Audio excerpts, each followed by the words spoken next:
This project, this meeting of the powers, is a great opportunity to think about a couple of fundamental questions, and one of them being the new challenge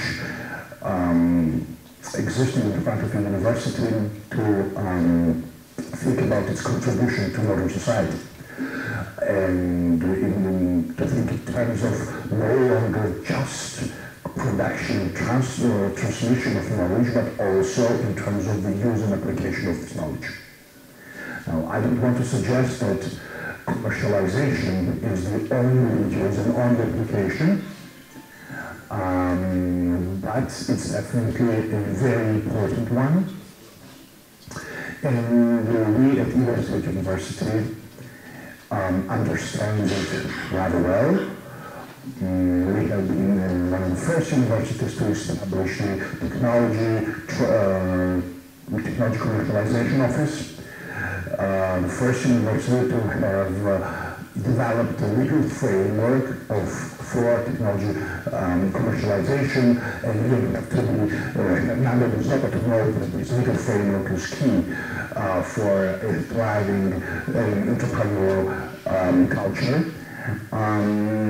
Also, first university to establish Fab Lab, emulating the famous MIT model, and Game Lab, and the Geometry 2 project we have been actively supported by the Innovation and Technology Agency, which we'd like to thank very warmly. And I think that it's a very important topic, the linking of the entrepreneurship and universities from 2 points of view. First of all, the university has done a lot. I think social sciences in many respects have done a lot to show that entrepreneurial spirit is not something which is just awakened spontaneously in an individual, talented individual, but it requires an environment which is sometimes beautifully described as entrepreneurship ecosystem. And this ecosystem kind of functions as an infrastructure on which then entrepreneurial culture thrives and develops. But also because universities are a very important part of this entrepreneurship ecosystem, and they have to face the challenge of interacting with the business community and developing common projects, also providing skills and knowledge important for this kind of projects. We very well understand that before we can get creative, you have to learn, or to even sharpen the point, you have to learn to be creative. And this is why we consider this project as a great opportunity to learn about the best practices coming from Europe, and then of course to apply, to rethink, to modify them in the region itself. We know that part of this meeting there are trainings taking place in technology transfer, for example, which is essential. So we believe that this first meeting will be a great beginning for thinking about these issues and for developing important, innovative steps for the coming years. Thank you once again very much, and I wish you success. And now I'd like to give the floor to Mr. CEO and President of Caucasus University. Thank you, Mr. Rector. I don't know where I can speak right now because we have done everything. So I apologize not being very short this morning. Good morning, everyone. It's my pleasure and honor to see all of you back to listen and Georgia. It's a beautiful day today here, and we are very, very lucky because the next few days will be rainy, and we are exactly on time to come to Tunisia now. So thank you very much for this, and thank you very much for EUCA for hosting us warmly and gratefully. One of the nicest and most cheapest, I can say this way, university in the country, not only in the country, actually, but the regional Caucasus.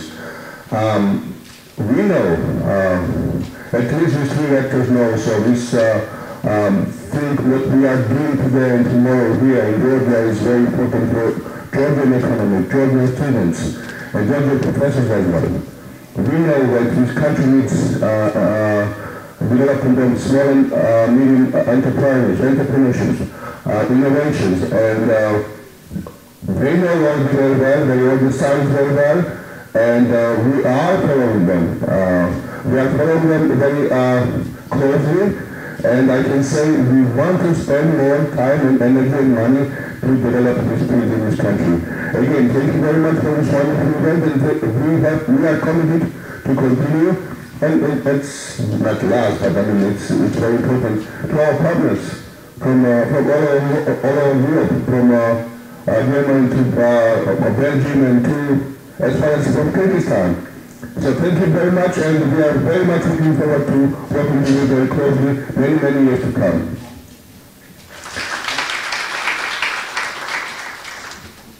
Now I would like to give floor to Mr. Agati Khaladze, who is the Rector of Georgia University. Thanks, Mr. Rector. Good morning, everyone. It's really a pleasure for us to have you here, especially our international partners and colleagues. Thanks again to EUCA State University for hosting us. And I do agree definitely with my colleagues that what's most important here is to kind of develop entrepreneurial mindset among all of us. It's not always a reason how we can develop and to be more successful, but I guess it's one of the most important reasons, especially for young generation, to think like entrepreneurs, to have many innovative ideas. And it's not only getting some radio answers to how to become more entrepreneurial or how to be more innovative, but I think discussing and viewing all those topics and issues from different angles and different perspectives will definitely help that. Another important point which makes me happy is that today, nowadays, what we see is more and more such kind of activities on international level or local level. We, as a young university, already have some good experience partnering with Innovation and Techno Center. Our students work there for different projects, and many students yours as well, I guess. So this is what really matters. Once again, thank you all for joining this initiative, and I'm really sure it's going to be very fruitful and good meeting in terms of hearing and discussing all innovative ideas and how to become more successful in entrepreneurial direction. Thank you all.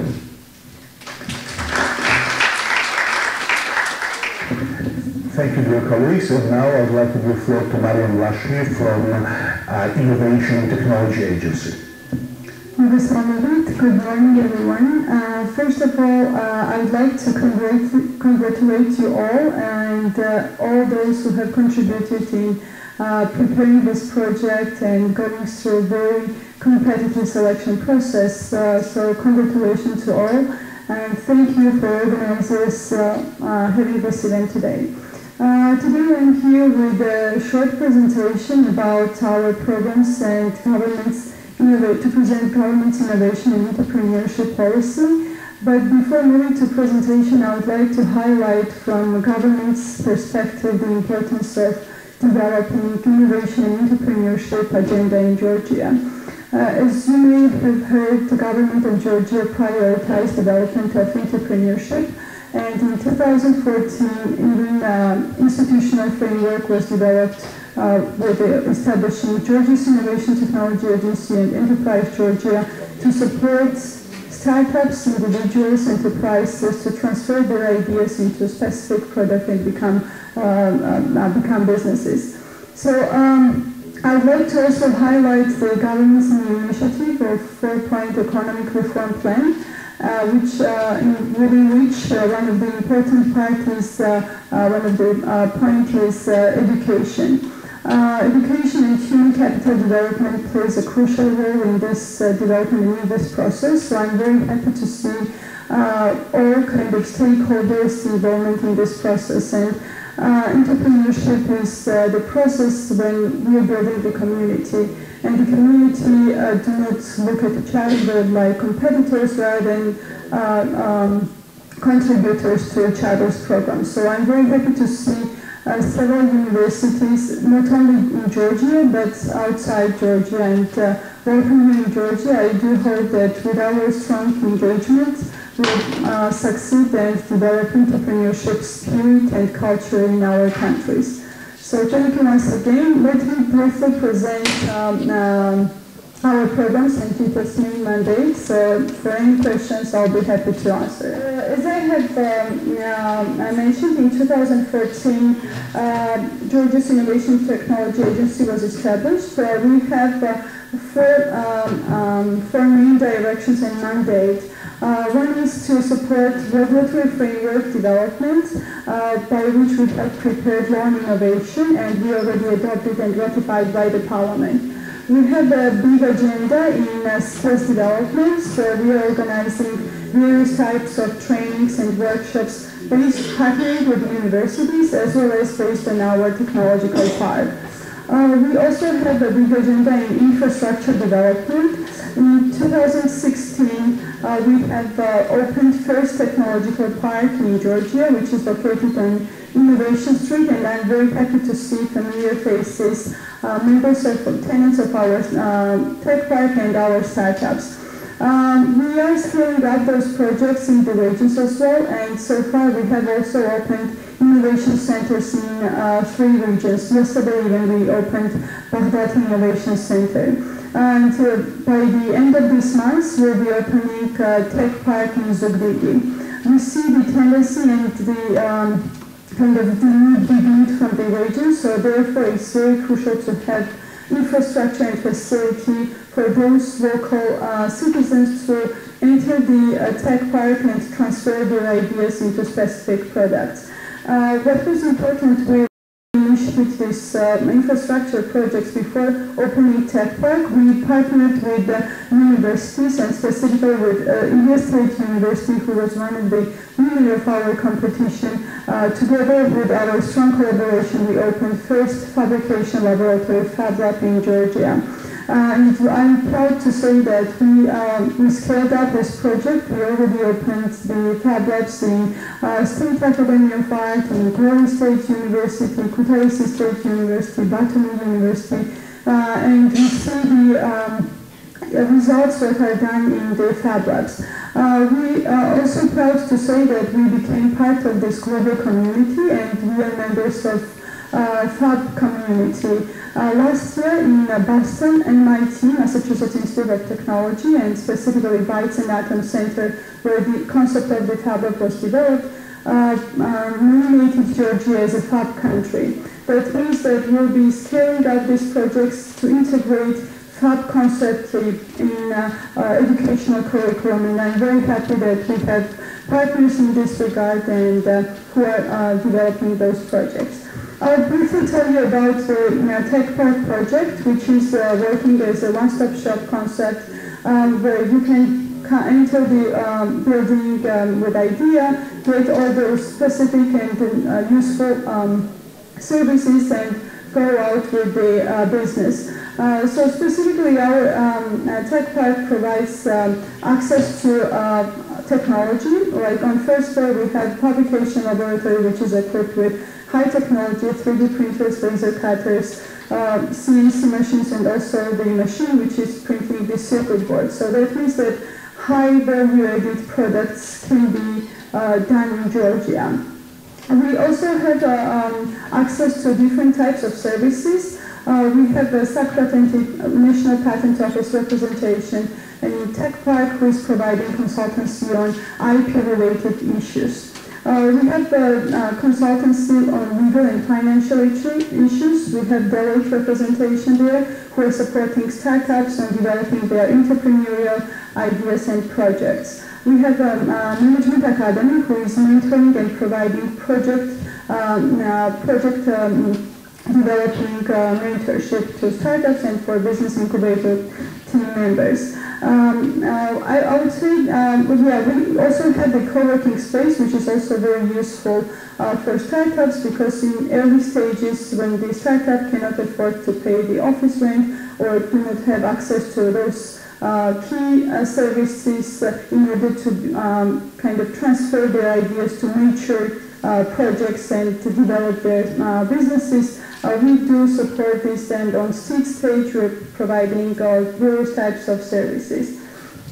These are the international organization representations who have the showrooms and who are providing the devices free of charge for testing. And now we have the first building, which is already operating and has already more than 25,000 tenants. We would like to develop this concept and have the innovation campus. Within this, we are partnering with the private sector, so it will be public-private partnerships. We will be providing the land free of charge for private sector to develop different various buildings in the same area. I told you about the innovation centers which are developed in the region, so these are more small-scale technoparks in the regions, because the regional citizens do not have to come to Tbilisi in our tech park to get all those services, rather than go to their villages nearby and get the services. And kind of these innovation centers helps us to find out those latent innovators in the village, those who can become then users and develop the concept in tech park, and then go on global market. So this is one of the pictures from Kharagauli Innovation Center. One of the important issues I also want to highlight is that we are developing broadband infrastructure, which is fiber optic internet deployment throughout the country. That means that all of the villages and cities will be plugged into internet connection, which is crucial in developing, also contributes in developing the entrepreneurship policy. I will not I'll go through the slides. So one of the things which I also wanted is the training and capacity development program, through which this is one of the examples of our good collaboration with international organizations such as SkillUp, and we're developing TOT, Training of Trainers program, through which we already have almost more than 150 trainers in ICT fields, in most emerging fields such as iOS, Android, and so on.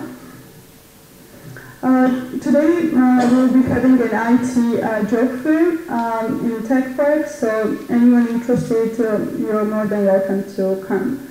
One of the things which we are also trying to develop is R&D commercialization support, and within this we invited experts from MIT who have conducted research, who have conducted the tech assessment of our research institutes. And through this we have identified very promising projects, specifically in biotech, energy efficiency fields, and we would like to also support those fields to help scientists transfer their applied research into specific products and go on global market. And those projects, those promising projects which were identified, they have a global impact. So their commercialization will bring impact not only in Georgia or the regional angle, but also globally. I would like to also shortly mention about Startup Georgia program, which is one of our good access to finance tool by which we are providing venture financing to startups. This is approximately starting from $10,000 to $50,000 investment in startups. Those who have creative and innovative ideas, they can apply to GITA, who is outsourcing the assessment process, and we, in this regard, we have partnered with experts from Silicon Valley, and this summer we had very good results. The venture investors, almost 8 venture investors were in Georgia who were assessing the potential of Georgian startups, and I have to say that all of them noted that Georgia, the startup, the quality, they assess that it's very similar to Silicon Valley, and they were kind of surprised about the results what they have seen in Georgia. So all of these programs by governments are developed in order to support startups and newcomers to, on the one hand, raise awareness about entrepreneurship and also raise their skills, get all those accesses in very early stages to become entrepreneurs and develop entrepreneurship culture. And I'm very happy to see that Georgia took good advantage on this, and in a very short time of period got on those results which we have so far. And I'm very proud to say that we are open for partnership with not only regional leaders but also Europe, as far as we have also signed association agreements with EU that also opens us a new way to go globally and partner with different types of universities, academic sector, private sector, and government entities. So once again, thank you very much, and I'm very happy to be and represent the agency, who is also associated member of the project, and hereby let me express our readiness and willingness to cooperate and help you get to success to this project. Thank you very much. And last but definitely not least, I would like to ask Mr. Kai Gleisner, who is the project coordinator and key, of course, to its success from the University of Magdeburg, to say a couple of words in Greek.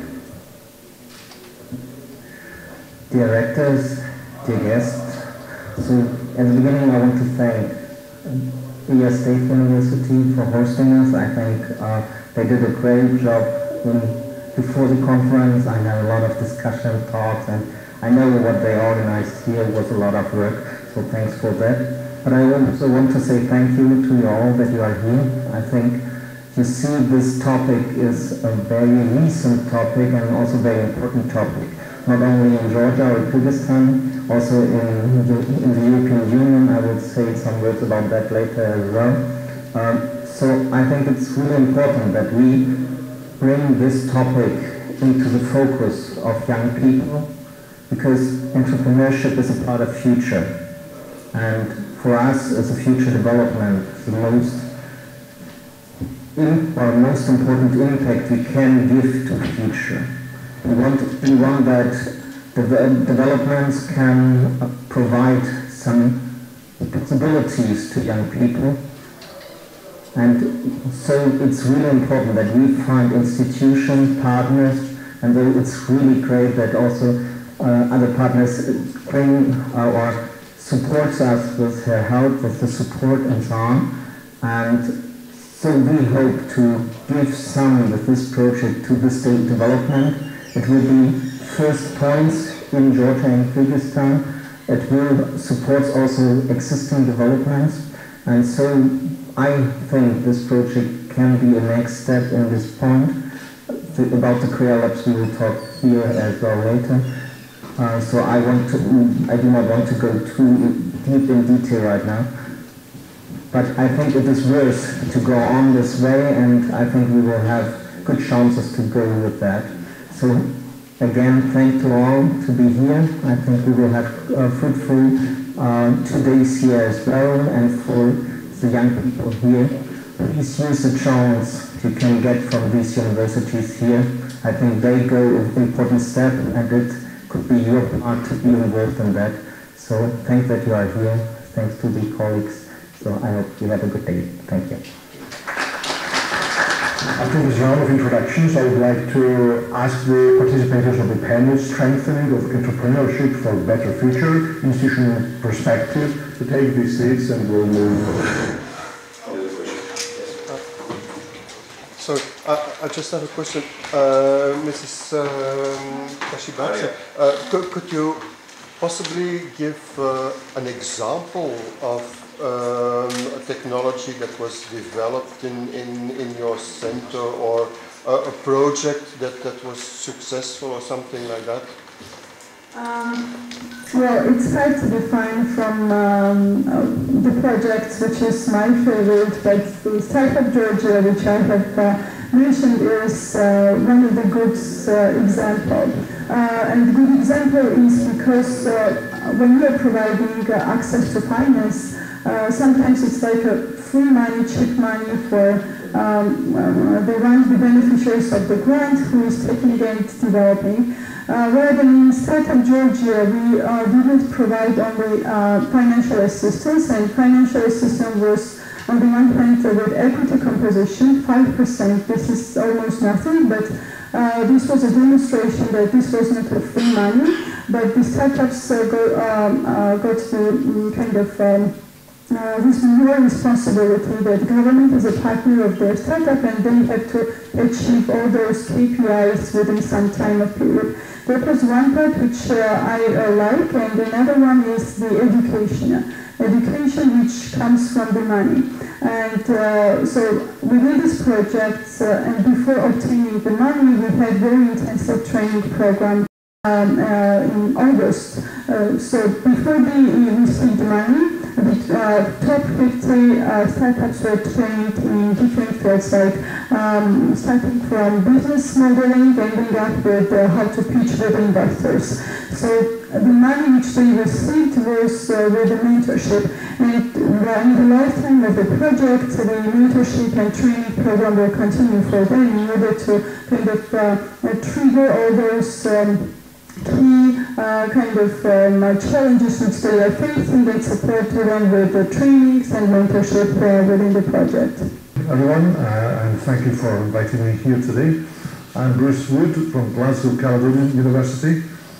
I just thought it was very interesting what the speakers were saying earlier on there. Certainly from our perspective, why are we interested in entrepreneurship? Well, from the student's perspective, it gives them the ability to apply knowledge and actually apply their knowledge to learn at university. It's cross-discipline. It's open to every discipline, every aspect of what people are studying at university. It develops future skills. It develops future skills because their future careers will be non-linear. There are very few linear careers left in the economies these days, so people need to be adaptable and be able to apply their knowledge. From the company's perspectives, certainly in the UK, 95% of companies in the UK are SMEs, small to medium-sized enterprise. Of these 95% companies, 94% are micro companies, really small companies. So they need people to come in and work with them who have an entrepreneurial mindset, to be ready, able, and have the ability to be adaptable and flexible within the companies. So that overall develops the economies of the region, and also we heard about how important it is to develop the ecosystem. So it's really important for all aspects of the economy. Entrepreneurs see the same things that we all see, but they take different actions about them. And that's the key to entrepreneurialism, taking action, doing something to test that idea, to test that business idea, to solve that problem.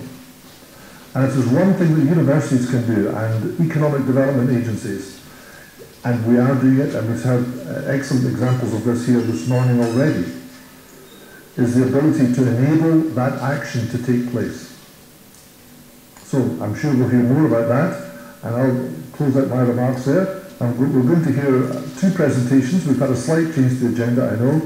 And we're going to hear a couple of presentations and then take some questions. Okay? Thanks so much. Hello everyone, my name is David Chechelashvili. Today I'm going to talk about tech transfer. Tech transfer, how is it important, why it is important to a country, to a university. Most importantly, how ecosystem, a mini ecosystem, let's say micro ecosystem of the university and the macro ecosystem of country is important for a tech transfer process. I'm a marketing and BizDev person at a local tech transfer office in this university, Ilia State University. Our office was created about a year ago, a little more I think, maybe 14, 15 months. And you're going to hear in this presentation what we achieved so far, what are some of the procedures, some of the challenges that we encountered, and let's go. Before we start, I have several slides that I'd like to show. The first one is, each country in terms of tech transfer, in terms of entrepreneurial ecosystem has its own history, right? You all know where we are coming from, from Soviet Union, where you could be jailed for using the word commercialization. So that determines where we started. And this chart actually reflects, this was done approximately the year before our office was created. So this chart shows what the innovation performance of Georgia comparing to the world average. And you see that the only chart where we are above average, the only line that where we are above average is the use of the government use of innovative product, which isn't telling that much, right? So that's our starting point. And this is I would say the top, as a professional, as if you're trying to achieve something, the best would always be to look at the best. These are the charts that we're trying to keep handy in our office. So UCLA and MIT, I'm going to talk about these two universities. You see the numbers there. You see the number of inventions. These are numbers from 2014, because they're bigger now, and you see how much, what are the number of patents and what are the revenues that this university is getting. In MIT, we have 63 entrepreneurship classes, lectures. So far, I think here we have 4 or 5. And you see the numbers, how many companies were started by MIT students or professors. These are some of the notable companies coming from MIT. Some of you might recognize companies like Akamai, Dropbox. They were started by MIT students. And these are companies started by professors or researchers at MIT. So the goal is there. Naturally, the success will be even if we achieve to license, even one patent. It will be a success, and certainly a success for many good universities as well. So let's talk about some of the IP management activities in the university at ISU. The process is the following. We'll first identify some of the inventions that have a potential in intellectual property. Then we have to make a disclosure process which has its own rules. Then we work on a protection, then management of IP, and then the cycle goes on and goes on. So IP management activities, the goal is to facilitate the effective utilization of intellectual property for the benefit of society at large. And the central, how you achieve it is by tech transfer process. At Illinois State University, we determined that there is a strategic importance of tech transfer. There are several things that it does, right? The first is it promotes the innovation culture in university and in a country as a whole. It gives you a world-class reputation. If you are successful, what the university cares about is a reputation, right? Everyone wants to rank higher. It gives you income sources, diversifies your income sources. Illinois State is a government-funded university, state university, so it gives extra sources of income. So potentially, if you are successful, you can achieve financial independence. It attracts world-class R&D partnerships. It's also important for researchers and for university itself to attract good partners, and it also helps to retain and attract top talent, whether it's the students or the faculty members, when you have good R&D partnerships that's attractive to them. And last but not least, it contributes to a local economy. It increases the competitiveness of country, because the tech transfer, the innovation, typically, university pool is a start of innovation. This slide is, I typically judge the age of audience. How many of you recognize what's going on this slide? All right, well, you don't look as old as me, but I'm surprised you recognize. So here we have a researcher, right? A typical researcher. And researcher is a central point, our central point is a tech transfer office. We work with researcher most. We work with others also, but with researchers it's very important, it's the most important. So what do we do with a researcher? The most important thing for us at the stage where we are is to educate.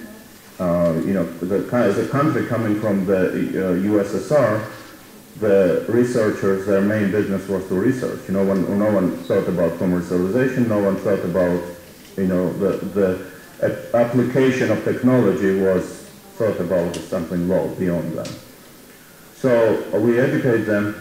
There are some requirements. They need to be up to date with the latest development in their field, right? They need to be aware of what's going on in the world. Keeping proper records of R&D, you would be surprised how little researchers are following this. And this is very important for IP management. You need to keep the records of your invention. Timely disclosure, also important point. You make untimely disclosure and then suddenly you discover that you cannot protect your IP. Retain the same about refraining from publishing the sensitive information, also important because researchers tend to, publishing is one of the things that they judge their success. Providing all necessary technical documentation to us so that we can evaluate the technology and determine whether it's IPable or not, and suggesting potential licenses of their technology. So, what is the benefit for researchers from a tech transfer? The benefits are they make an impact. The number one benefit under our university is they make the impact on a society. So they create something that is innovative and society benefits as a whole. They get financial rewards because typically the licensing fees are split. They achieve their peer recognition and recognition at large. And they get funding for their further R&D activities if they're successful in tech transfer, in application. So here is a typical tech transfer process. Research, right, the fundamentals, that's where everything starts from. Then there is a tech disclosure where researcher discloses to a local TTO office their technology, and then we evaluate it. And we're going to talk about the evaluation process later in detail. Then there is an IP protection, intellectual property protection.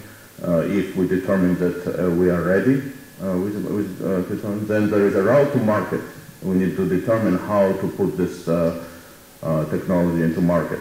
Then there is licensing and commercialization, and revenue and impact. What's the most important here is an impact that we get on a society. So, researcher is also important from the beginning for everyone to understand who owns IP. And here in this university we have a policy that it's a 50-50. 50% of it is owned by a researcher and 50% by university. Then the researchers need to realize that they also have in established universities, researchers also do part of the work. So for example, the state-of-the-art patent search, they can do the state-of-the-art patent search in the beginning when they start their research project to determine whether something they create will be patentable. They also need to know when to publish results, keep the notes, etc. In NDAs also is important, and rules when the faculty from other universities is visiting or someone else is visiting the university, the rules are important in order not to lose the value of IP. Text disclosure. So at this point where the text disclosure is happening, the goal is to evaluate the potential of technologies that is being disclosed. So we are doing preliminary assessment of tech. We are doing some searches in IP, the prior art and validity search. If there is no apparent market need, which rarely you immediately determine that there is no apparent market need, then you just you stop with disclosure. If a tech is too early, which happens a lot, or market potential is not clear, it needs more further investigation, then we determine that further R&D and market research is needed, and then disclosure will stop for a while, pause for a while, and then resume later.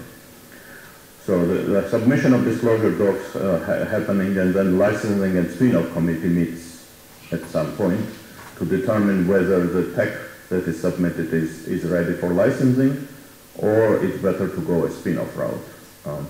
And then final assessment, evaluation if intention is patentable, etc.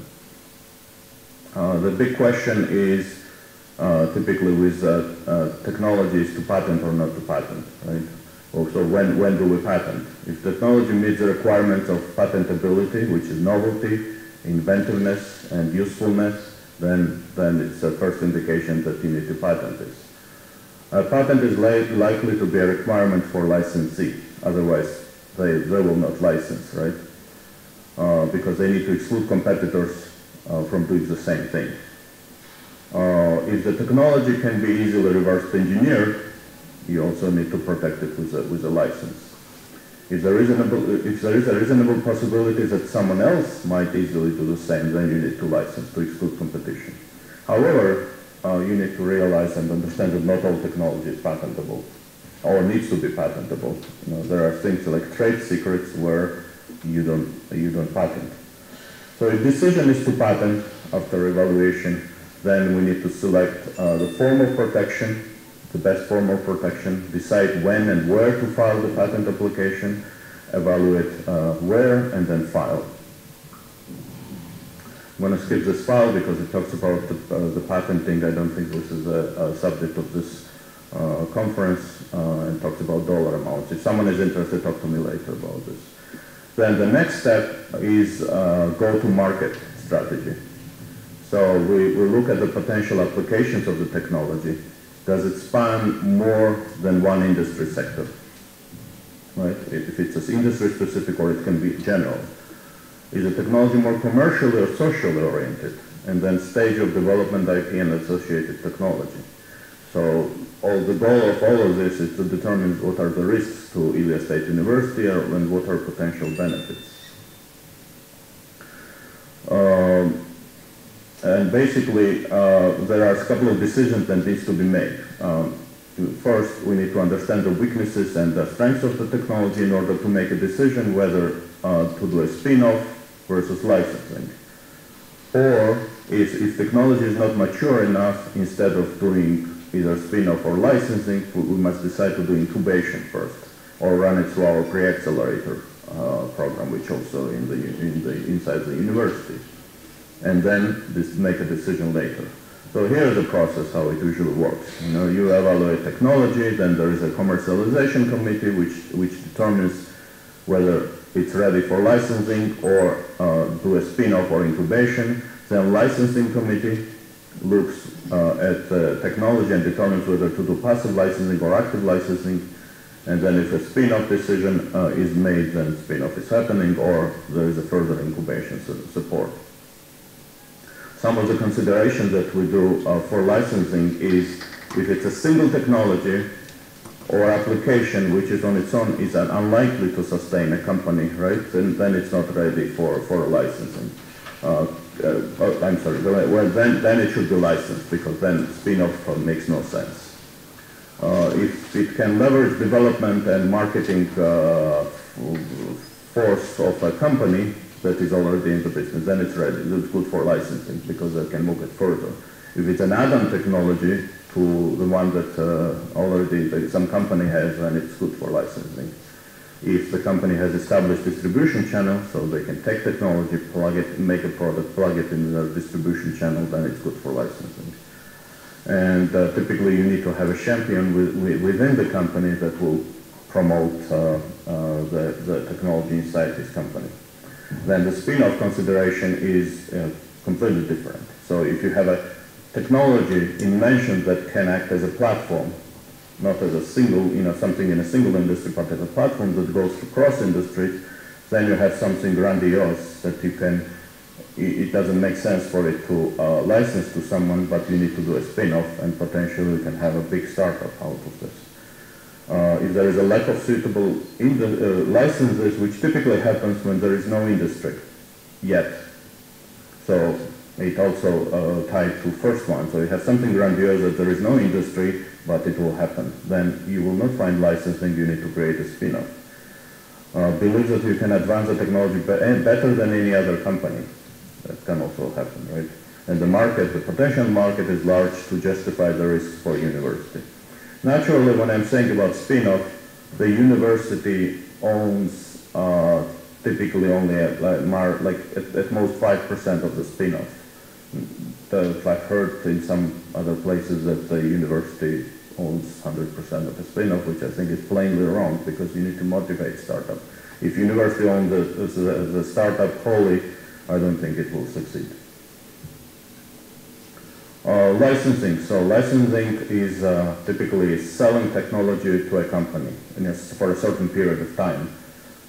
There is also a thing like assigning license, which is really selling forever the patent, but it rarely happens. Certainly not in our university, it's not strategic for us. Typically you get paid royalties. It's approximately from 1 to 5% of sales of a product that is created from technology.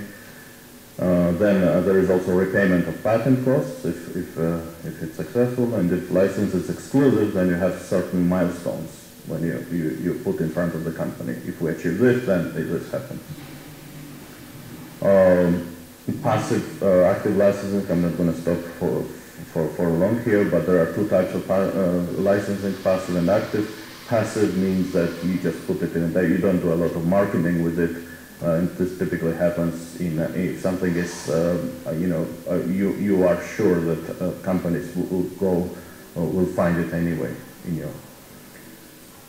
Spin-off. Now, spin-off means that a new company, new startup is created that licenses the technology that you have.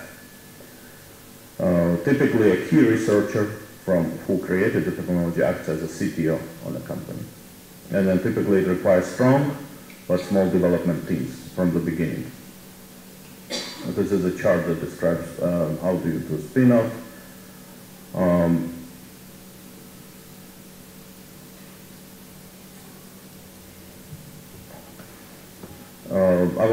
I think I'm running out of time, so I'm going to go straight to common problems that we're facing. The common problems in the tech transfer industry, 99% of them are general, not Ilya State specific not Ilya State specific problems, but general. The first one is overestimating the technology, right? It's a researcher's baby, and they fell in love with it. Just like everyone else, every inventor falls in love with his tech and baby. So IP might be a pure research and has no market potential, but it's hard to explain this to a researcher. If the market is too small, and this happens very often here in these small countries, where generally Georgia is a small market, right? So if something is Georgian specific only, has no broader application, then it's not interesting for a tech transfer. Researchers have expectations that US State University cannot meet. The value of IP, they put much higher value to IP than it is. The patents rejected. It can happen, right? It can happen with anyone, not only with the university, but pretty much every company. And some of them very important ones that happen very often and comes from the way that the researchers look at the world. The researchers don't invest the time that is required. Researchers tend to be people who are easily get bored so they like the new stuff. They like to do research, right? So they have technology, and it's rarely you have researchers who can act for a long time to be a CTO, because he cannot do a new research. He needs to dedicate significant portion of his time, 100% of his time typically, to the same technology. So researchers tend to lose interest over time. Poor understanding of the customer, that's very typical for researchers. They don't care about market, they're tech-oriented. There is a big disconnect between the business and science, and long time to market. Long time to market meaning that this specific technology requires a lot of time for a product to be created and be on the market. That means a lot of investment is needed, And typically, the more investment is needed, the less interesting it becomes for the business. So businesses need to understand that IP requires time and investment before it's ready to market. Very often, especially in Georgia here, they expect that it's right there, it's ready.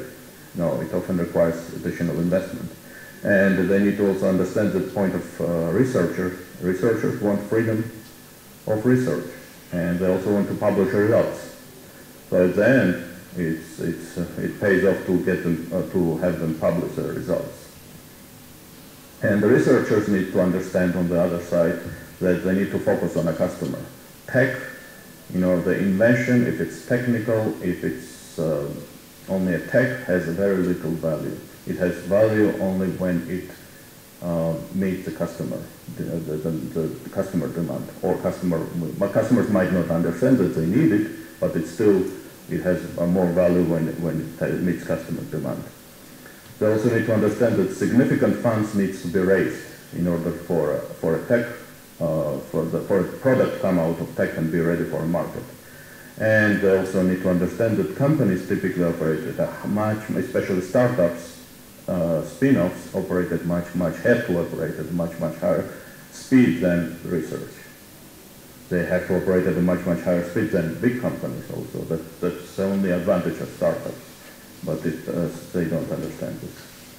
And some of the success factors, broaden IP awareness and entrepreneurial culture in the university, and for that a different level of communication is a key. You need to communicate with everyone, with the researchers, educate them, with the senior management here at EUCA State University to explain how important is that. Luckily, we have a support. There is a key person here, the vice director of Nino Dvalidze, who understands very well how it is important, so we're good here. And we need to focus. Like naturally, we don't have resources, right? Our office is small, 4 people only. We're going to get bigger, but we will always have a lack of resources. So we need to use the resources very efficiently. We need to partner with other areas of university, and this university is good that it has pretty much built all mini ecosystem for startups. We have accelerator, incubator, we have a business faculty which is very strong, so the key is to partner with them. Developing business and technical mentors is also important, and for that also partnership with business faculty and other faculties of university is important. We can draw on that, because when you create spin-off or you want to incubate and you create small development teams, you need to have strong mentors that will help, and potentially they become a part of a team also. I think that's about it. Thank you very much.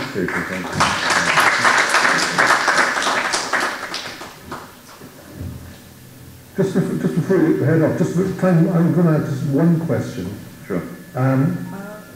I see in our university a lot of very confident researchers, but when it gets to operating as a commercial person, they seem to lose that confidence, and we spend a lot of our time trying to build that structure, confidence structure, around the research idea.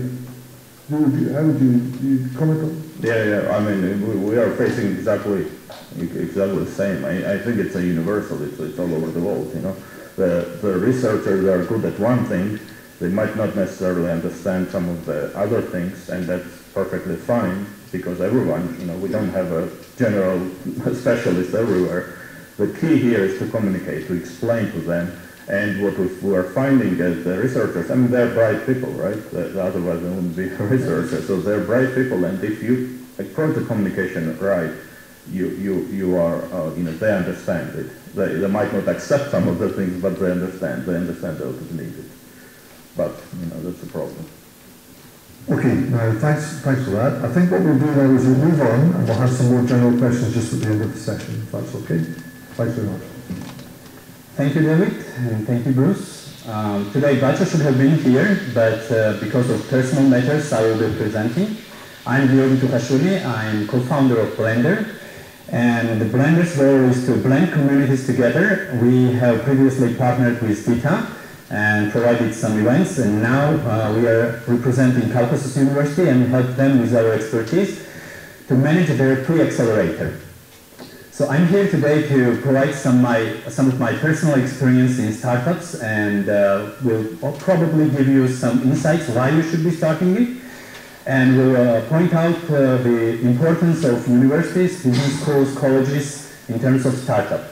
So, but before we take that journey, I want to point out several pros and cons in terms of startups. There are a lot of misconceptions and a lot of expectations which I've been thought of as well myself, and the reality is actually dramatically different. So the number one expectation is I don't want anybody to be my boss, I want to own myself. But actually when you start your own startup, it's not the case. It's quite contrary on the opposite side. Your investors are your bosses, your customers are your bosses, and even your teammates are your bosses. You have to worry about their motivation to help you with your startup.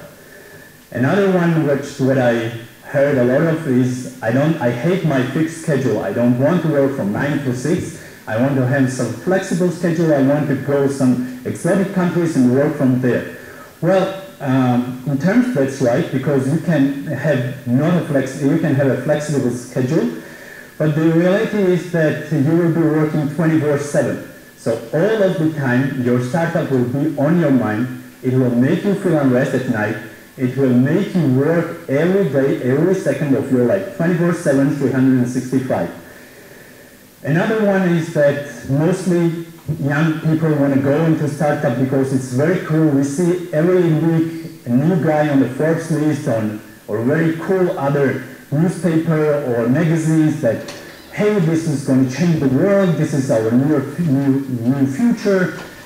But in reality, yes, media do help you with this a little bit, but the hard part is to actually transfer that media hype into a real working prototype.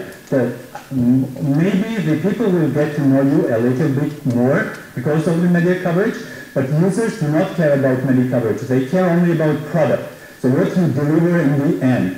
So this is a lot of stress, and this makes you feel very uneasy all the time before you go to the market, and even after that, there is a lot of pressure from the customers because you design your product this way and the customers want the other things. So all the time you have to evolve this product, and the stress and pressure is there. So it's not like, hey, I'm a cool guy and that's it. Another one is to make money. Of course, most people go here to make a huge money, and that's huge potential for every startup. But in reality, this is not often the case. Quite contrary, like 6 to 10% of startups are really successful, and 19% of them fail very easily. So especially this is true for the green startuppers who are just entering this field, and it takes some time to get to know how the startup entrepreneurship thing works, and not every your idea will be very successful in the beginning. So you may ask if all these negative sides, why should a person be wanting to launch a new company? But the reason is that the entire world, entire planet is depending on you. There are a lot of problems in the world right now, and a lot of solutions should be made. And you can be the hero that's going to change the world. And apart from that, if you are an entrepreneurial guy, you will not be you will be unrest at nights, and you will awake to the ideas, and you will see yourself as a hero who is going to change the world for the better. So this is partially your calling as well, to your duty to contribute to the world.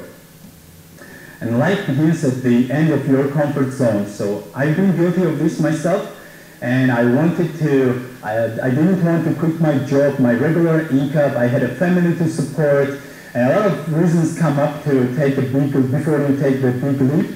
But it's not as scary once you take this step. So it gets much easier, and life is not as scary, and your true life really begins when you get out of your comfort zone and enter the discomfort. So eventually everything will gonna settle up, but you have to take the first step. And hopefully when you decide to take and launch your company, the number one thing you need is your idea. Recently it's been a trend that mostly people say that only 1% idea accounts for only 1% of your startup success. But in my opinion, this is not true, because if your startup becomes successful and it develops into a huge company, you will be left alone with your idea, what you have committed to. So this idea should resonate within you and should be in your DNA. This should be something that defines you as well and that makes you feel satisfied in your job later in life. After the idea, the main component is your team. So here, business colleges, schools, universities are good potential to find your future teammates that's going to help you in the startup. If you Google, many of the successful companies have partnered with their teammates in the early beginnings of their life, like in universities or colleges. And I can assure you from my personal experience that finding a partner is like going into a marriage. This is not something like you get to on a networking event and say, hey, you're a cool, smart guy, I'm a smart guy, let's start something smart startup. So this doesn't usually and typically work like that, because in every startup you will have your ups and downs. I know that most of us go into startup for ups, but you should consider that there are a lot of downs as well. So the key is to manage every downs with your partners and be comfortable in the discomfort with your partner, just like in marriage. So you should ask yourself, will I be willing to spend some of my social time with this person, or is this just a clever guy who just knows some kind of tech? So because you have to commit with this person till the end of this startup probably. After you found your teammate, you will have to design your product, and many, especially new entrepreneurs, fail at this stage because hundreds and thousands of entrepreneurs spend time and to build some of the products that nobody's going to use, and the time depends. Maybe sometimes it takes days, but usually it takes months and even a year. So it's a very bad thing for you, and to spend a lot of time just to waste it. I've been personally guilty of this as well myself. In the beginning, me and my friends have built a product for 3 months that nobody wanted to use and nobody really cared. And because we had left some of the energy and motivation, we did pivot, and this pivot word became very popular these days, and everybody tries to say that they have pivoted and they are kind of proud of it. But pivot actually means that in the beginning of the design of your product, you were unsuccessful or you made a mistake. And the last and probably the most difficult one is execution.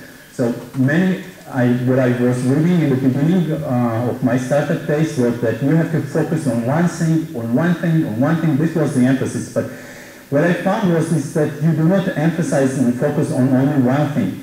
Because you have to worry about your investor relationship, you have to worry about your customer feedback, and you have to even worry about your motivation of your teammates. If you worry about only your customer feedback, you won't get and do not care about investors, you probably won't get the next series funding. If you concentrate on work, you will lose on many other things. So this is the most challenging part that most startups find it very difficult. But as Zuckerberg said, go hard or go home. So thank you, and I hope I provided some of my personal insights. I think very interesting. I think one of the observations I would say there is I hear from a lot of investors who invest in startup companies is they say the entrepreneurs need to learn to deliver. They promise, but they don't deliver. Yes. Learning to deliver is so important. Mm-hmm. Yeah, and the customer wants the product or service. Of course. They don't want another story about yes. what you're going to receive. They're not going to pay for your ideas only, so they want actual, maybe not physical, but your product. Yeah. So especially this is true for, and this was the case for me as well, that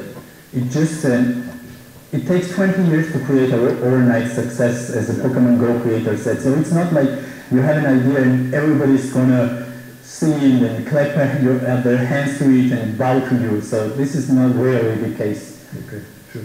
Thank you again. Okay, I think we can go on with our presentations here. I think in the former presentations we got already an idea why entrepreneurship is so important, and also what kind of hurdles can be or can exist. Also, if we heard about some rumors and the ugly truths, I still hope that no one is thinking about not to be an entrepreneur, because also the idols and the ideas with entrepreneur are worth to be think about, and also to be his own boss is nothing what is not true, but it's not always that easy like if you think in the first beginning. Entrepreneurship is something we hear at the moment in all discussion, debates, that it's really important to have. And now we can say, okay, why it is? We have economies since several hundred of years, and why do we concretely say nowadays that entrepreneurship is so important? I think in these, some words we heard about already in this day today, but we also can have a look again to our starting point of our project, because our project was at the beginning, the idea is we need entrepreneurship, because there was some former project to be done before, and so on this results and also on the political decision basics, we decided to do such a project. So we have in Georgia several developments already which showed that we need a kind of bridge between universities, companies, and other institutions to start new developments. Because we see that on the one hand side we have institution in research and education who trains a lot of young people, but not always it fits to the needs of the companies. Also, innovations not always find a way from the research institution into the companies, and so we need to find these hurdles, and we need to find a way to come over these hurdles. And one way is education, to build the starting point of a bridge in the education of young people. The same situation we can also find in Kyrgyzstan. That was the other country which is involved in our project. And we have here also political strategy which showed already that they understood there is a need to train young people, to bring them the ideas of entrepreneurship, and to give them the competency to find answers to economic, to social, cultural, and to political needs of the country. And also in the European Union, we have in the last 5 to 10 years raising discussion about how to improve entrepreneurship. Because we stand on one big problem is, I think, too much, but we have the situation that young people, that we have a high youth employment regarding to the norm, to the full unemployment rate. And so we need to find a way to improve the situation, because not every person of them will be the next Mark Zuckerberg. But if we find the one person who would be such a person, who brings a new idea to a new company to a new project, then we will foster the economic development in the countries. So it has to be our work to strengthen the situation in the research institution, to start or to push the innovation, also the competencies of young people.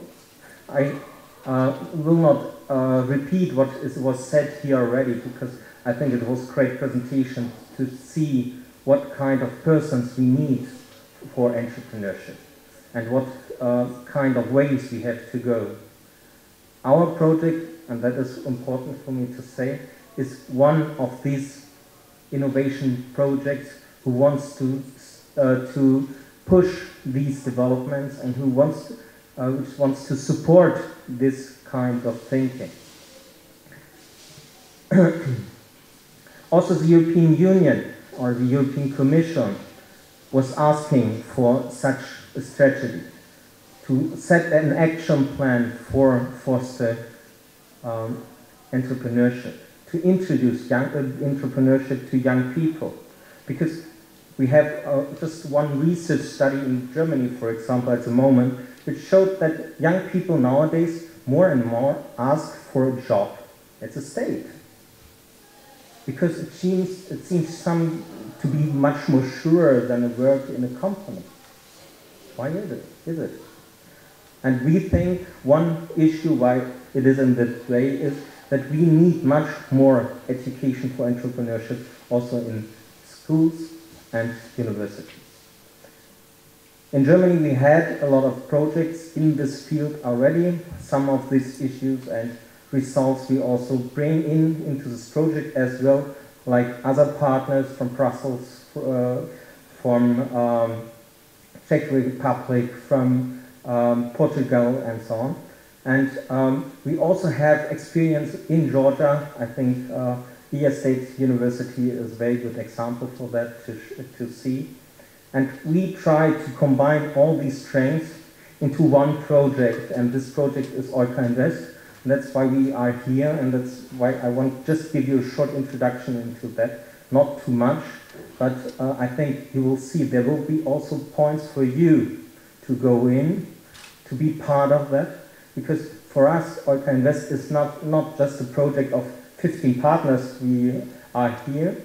It's a project we want to open for companies, for young people, for future entrepreneurs. And that's why we start also this kind of dissemination activities like we have today.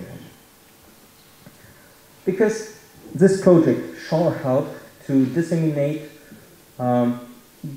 entrepreneurship ideas, to disseminate best practices, and so that's why we also had we run the project since October of last year, and in the beginning we started to write reports about the best practices, about the current situation in the countries, also in the both partner countries here in Georgia and in Kyrgyzstan. And so also these results we publish on our website, so it's opportunity for you, a chance for you to have a look on this recent results on that. But this is a basic for us to build new concepts for trainings in higher education institutions. That we also, next to that, work on training scenarios, and these training scenarios we call career labs, so laboratories for creative work, so to develop own ideas in these kind of career labs. For these career labs we have to train people who will be mentors for the young people. That is what we do at the moment. At the moment we have also a training here in Tbilisi from the colleagues from Czech Republic doing that, and so we have as well, we have trainings for researchers from the university to support also this topic in their trainings. We also train managers for these career labs. The goal is on one hand side to train and to improve the skills of the staff in the universities, but also to start or to build the basis where young people can start to become an entrepreneur. We saw in the presentation from the colleague what are the main issues we have to go on this step to become an entrepreneur. We have to finding ideas. I think that's the most easiest way to have an idea, because that's something that comes to you sometimes.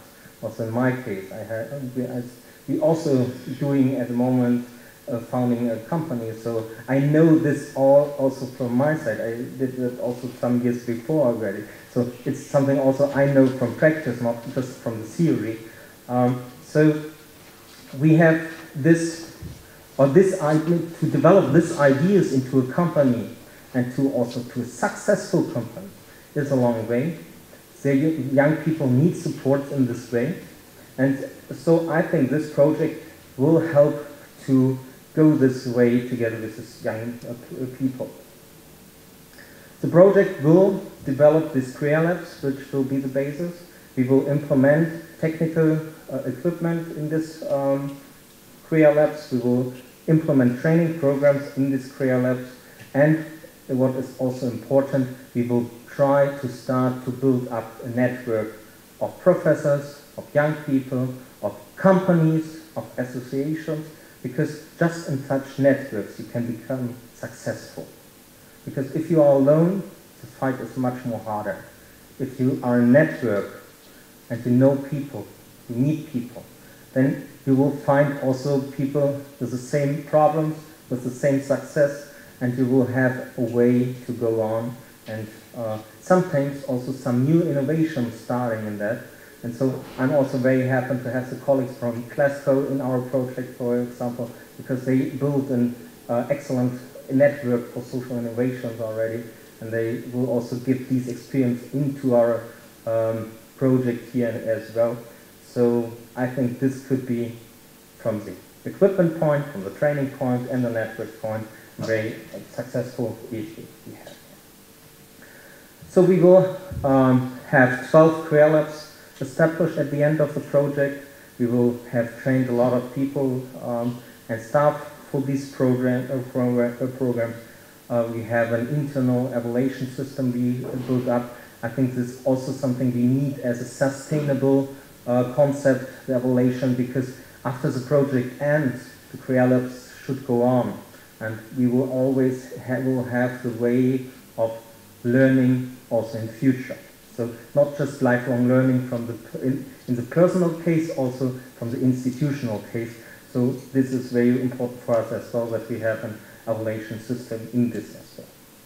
And for me, it's really important also to set the environment and the economic networks, so that we find also the economic networks here in Georgia as well, in Kyrgyzstan, and also with the European networks, to bring them together, because we have to learn from each other, we have to go with each other and to work on that.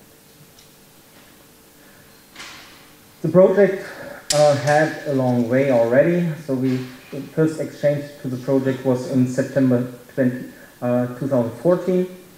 You see, now we have September 2016, so we had already a long way to run, and now we see first results, because we have nowadays the reports already, we have the first trainings, we starting to install equipment or to buy equipment, so the first little points and steps we can see, and we will go on in the next half and 1 year to finalize that, and then, and that's something I think I want to also point out, then we will have the trainings with the young people in the university.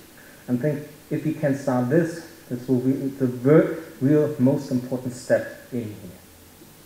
And for this we also have special ideas already, because not only the trainings in your universities will be very important, we will also have a kind of competition in the university about the best ideas. And our idea will be as well that the best 5 persons from each university, best 5 young entrepreneurs, will also get the possibility to go to Europe, to go 2 weeks to Europe, to work with European experts, to meet European network members, to meet also entrepreneurs over there, to get the ideas and to get also experiences from this side. I think this is also a kind of exchange which can also help young people later to build their own entrepreneurial companies. Yeah, we have 15 partners. I will not name everything. I think you can just read just short. You see we have a lot of experts from Europe. We have great universities from Georgia. We have also great universities from Kyrgyzstan, and also supporting institution from Kyrgyzstan with AdNet is supporting us as well for a long years. I think we have a great mixture of institutions who run this project with us together. Just to give, because I forgot that at the beginning, my name is Kai Gleisner from University of Magdeburg, but you see I'm so inside of this project, so it's for me not always very important to name who I am, because I think the project is the most important issue in here. We coordinate this project, but we are not that good without our partners, so for us the cooperation with the partners are the most important. Since almost 1 year we work a lot together with each other. It started a little late because there was new regulations from European Union, so we started the project in January. First we had the kickoff meeting in Bishkek in March. You see, almost a half a year, and we run really deeply already. We have the reports finished, we have the first training, we started to establish the career labs. So I'm really I trust a lot in this project because the good work is done already in this. We had also a training workshop in Bishkek already. We have a training workshop at the moment here in Tbilisi. We will also have another training workshops, and we also had a training workshop in Vilnius, which I should mention that. So we had also the first European visit of experts already. We will have also a workshop for manager in Brno, November. Also again workshops which will be open also for young people. Your university will inform about these seminars, I think, the next time. So you have also the chance to go in to take part in some of the seminars as well, because it's also already a part of disseminate what we do and also disseminate knowledge about the entrepreneurship.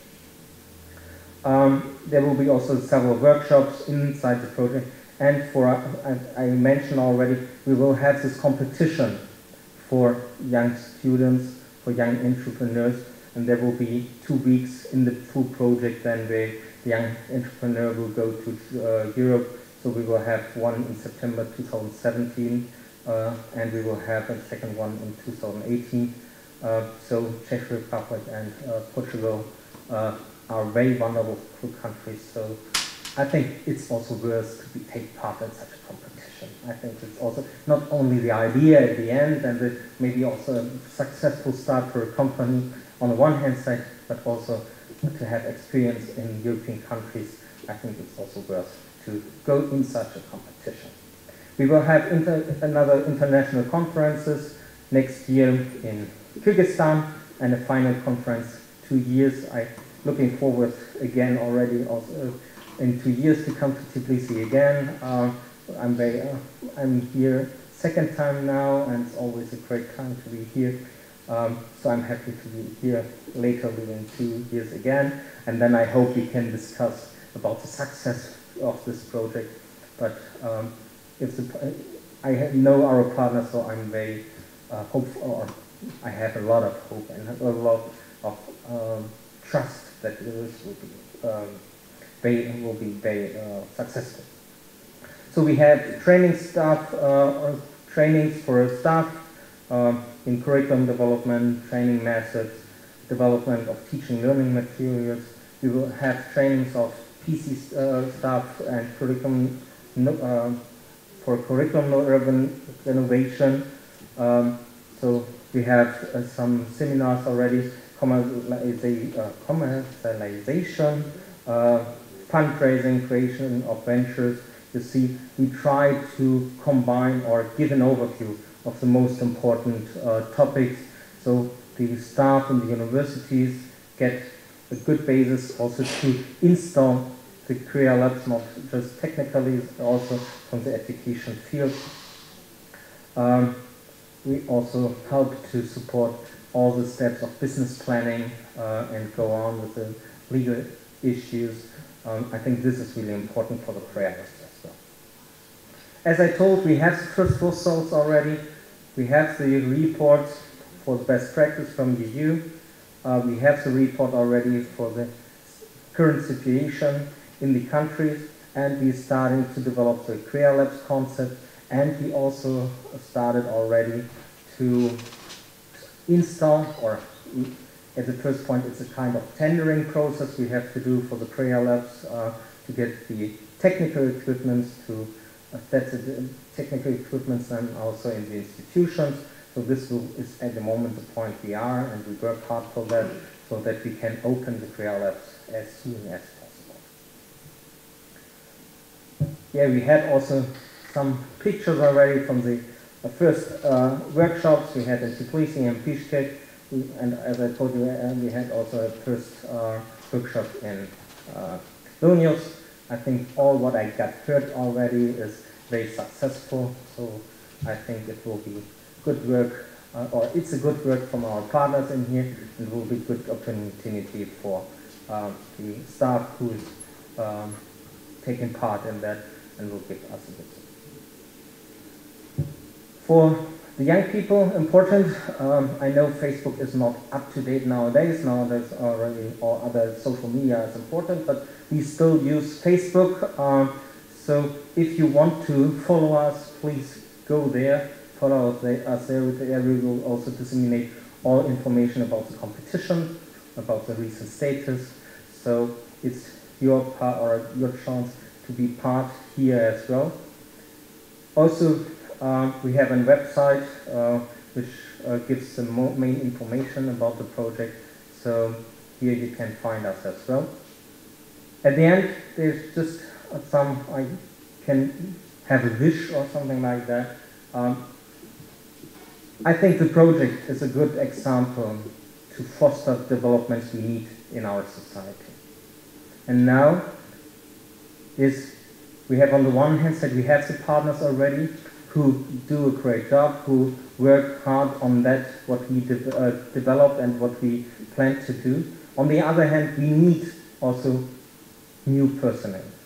So we need the young entrepreneurs who are willing to come into our project, come in our Career Labs. So please be open-minded. Have a look on the information the universities will provide. So I think Ilya State does a lot in this field already, and they will disseminate these activities as well. So the young people who might have the idea to be part of it, please take that chance. So then I think we will become very successful in here. Also the other partners, we get some offer here today morning already. We still always look for economic partners, for social partners to be part in our network, because the network is something we need for sustainable development, and that's a wish for me. Helps us to find new partners. If you have an idea, just contact us. You can contact me as well. The easiest way is a Facebook site, or Facebook page, but you can also find me on the traditional ways. So thank you for being here, and thank you for also your patience. And so if you have any questions, please, I'm here. Thank you very much. I will talk about something completely different. Before you have to think 24 hours or 24 hours and go to bed with your worries and think of your partner, your team partner to be married with, I will talk about what comes before, about educational processes and the relevance for Career Labs. My name is Jack Phillips. I'm I'm an actively retired professor at the University of Brussels.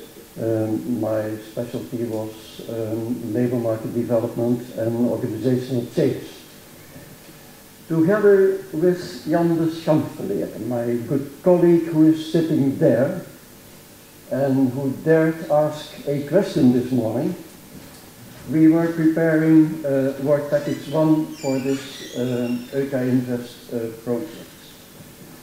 In this work package 1, we identified 10 major concerns to be taken into account when thinking about creating CREA-labs. One of these 10 concerns, these 10 major important aspects, was educational strategies, the entrepreneurial education. And I'm going to talk about that exactly.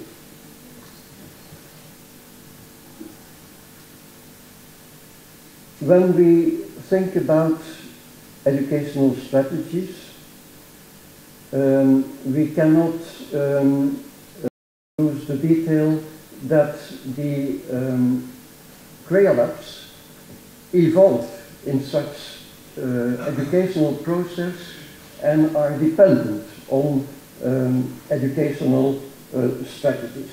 And the EUCA INVEST proposal cites exactly this problem that we face in confronting educational strategies by saying, and I cite, we need revised and adapted curricula encouraging entrepreneurial skills and creative thinking from students. This is what my talk will be about, and this is what the entrepreneurial universities, and we want to be all entrepreneurial universities. This is what entrepreneurial universities want to do with an education-driven focus on the real economy.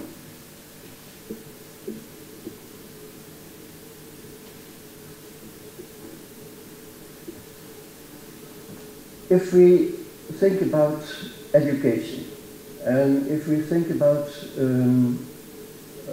entrepreneurship, and this is not my fault, we have to think about the global context. We have to think about the economic evolution.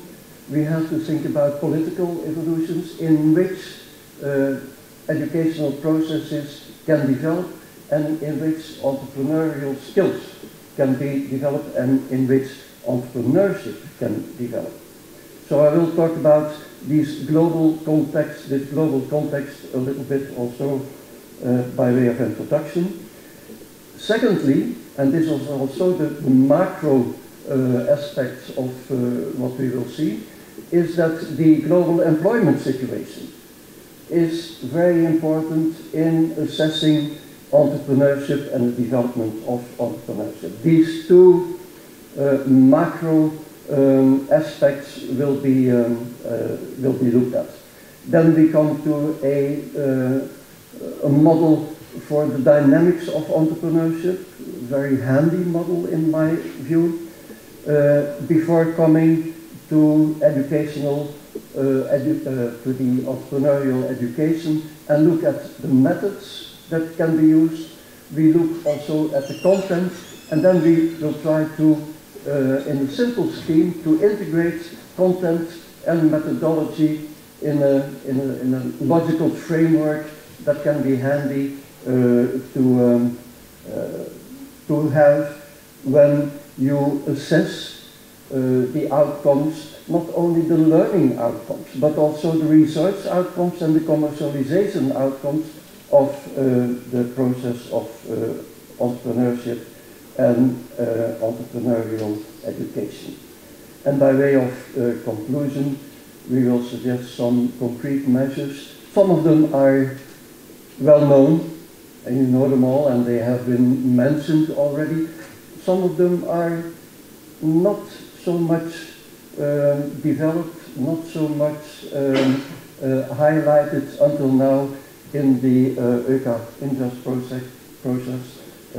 project, and we will see if they can be of some inspiration.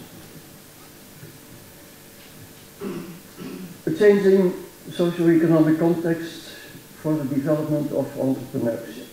The end of globalization. Well, of course not. Globalization is here to stay, but we see that the globalization trend is, and the curve of globalization, the globalization development is flattening. Why? And economists are debating this for the last couple of years already very heavily, because it is of primary importance, of course. First, we see that on a global level, financial assets, the value of financial assets is diminishing, very importantly. And financial assets, that means investors' possibilities to invest in new startups.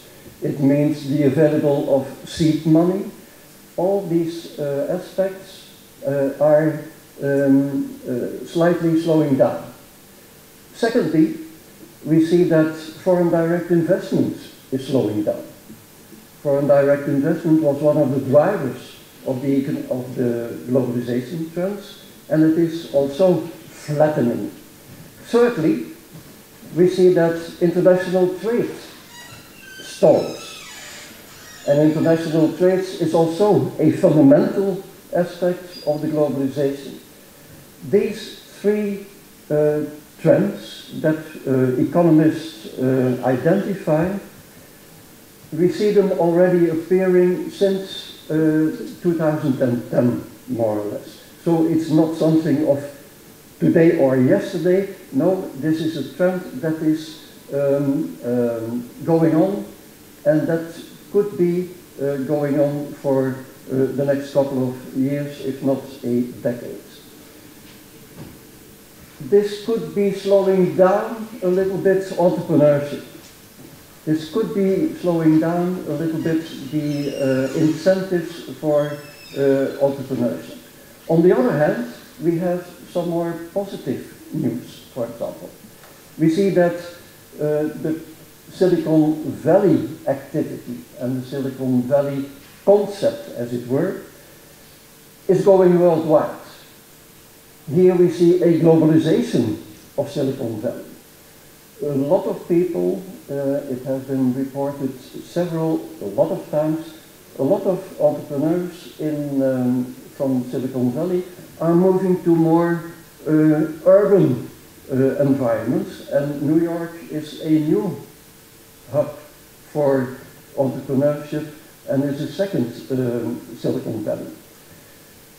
Another aspect is that quite some entrepreneurs from Silicon Valley come back to Europe. European entrepreneurs who did go to Silicon Valley are coming back and are developing major companies. I wouldn't get into detail, but the Spotifys and the Zalandos and hundreds of others were developed by European entrepreneurs coming back from the big entrepreneurship hubs until now. And thirdly, and perhaps most importantly, there are quite some Silicon Valleys developing in China. China is the new Silicon Valley country that is overtaking most of the entrepreneurship initiatives that we have seen. This development is very positive for our countries, for Europe, for Georgia, for Kyrgyzstan, because it means a kind of democratization of this entrepreneurship tendency that was started for a large part in Silicon Valley. Entrepreneurship is a form of self-employment. And we see important trends that I would like to stress because it gives also the context of the entrepreneurship tendencies worldwide. First of all, it's working still, but it's not, yes. Well, the first employment rate, we see that indeed, and I say this because entrepreneurship, self-employment, is being promoted as a form of economic growth and the growth of employment. What do we see in Europe, and in Europe of 15, is that indeed the employment rate is increasing, slightly increasing. But if we look at the full-time equivalence of employment, we see that that the tendency is indeed decreasing. Less and less work, hours to work, are needed if we recalculate the employment rate into full-time equivalent employment rate. Why is it? Because we see that part-time contracts are on the rise, quite importantly. More and more people work on part-time contracts. More and more people work on fixed-time contracts for 3 months, for half a year, or for a year. All this means that the full-time employment equivalent rate is in fact diminishing. And what do we see finally is that self-employment, entrepreneurship, is relatively stable unless all the Lisbon strategies, unless the entrepreneurship 2020 agenda of the European Union, entrepreneurship, including self-employment, including entrepreneurship, is relatively stable. If we look at this figure,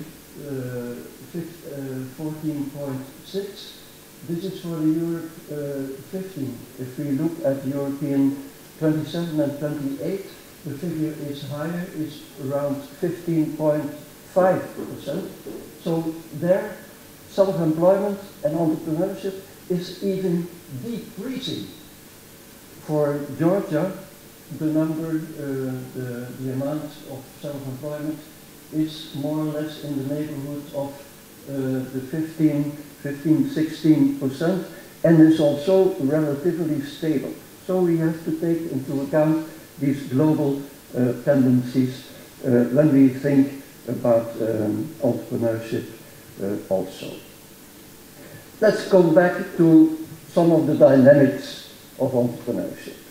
And the first question that we have to ask, we talk about successful entrepreneurs, and it has been mentioned that there are quite some failures also, and it is difficult to get startups really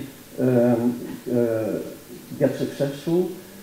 And we can ask, if we are in a university context, in a higher education institution context, what the tendencies are for university high-tech startups. Well, in the United States, we know that a large number, until 90%, 90% of startups fail after a given period of time. And even in Silicon Valley, it was fashionable.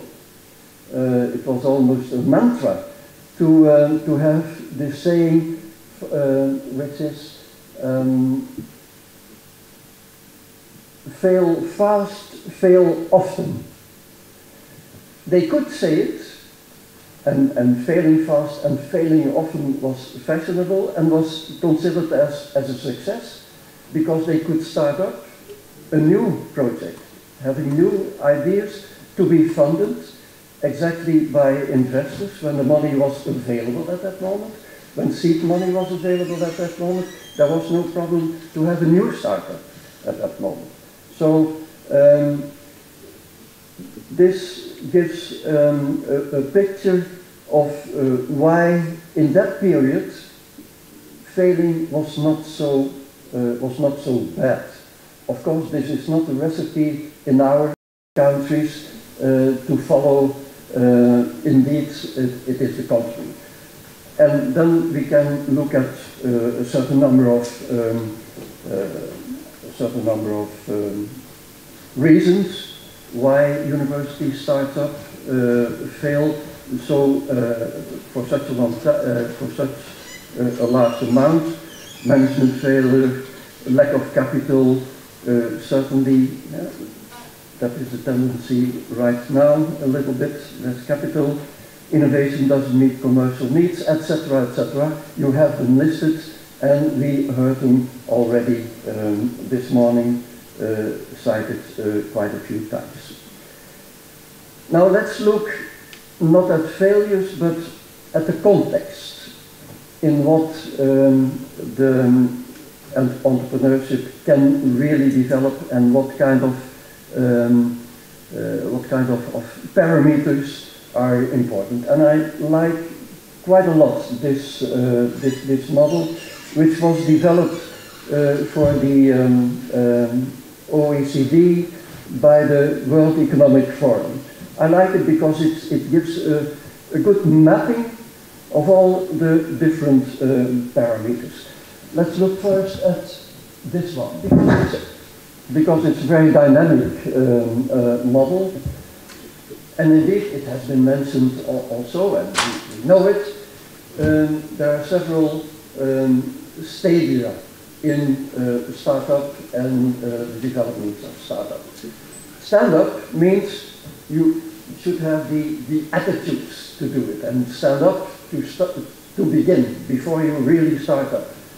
You have the concrete startup phase, and then you have to develop your startup. You have to scale up. You have to increase your potential. You have to increase also the number of people you employ from a one-person entrepreneur company to a small team, small SMS or even big, because most of the entrepreneurs want to be global and want to become big.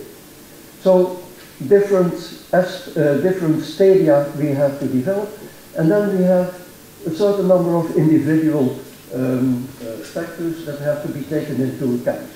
You have to have the attitude to start up. You have to have the skills to start up. I will not go into details much further. And there is also the cultural environment, the cultural framework, family, the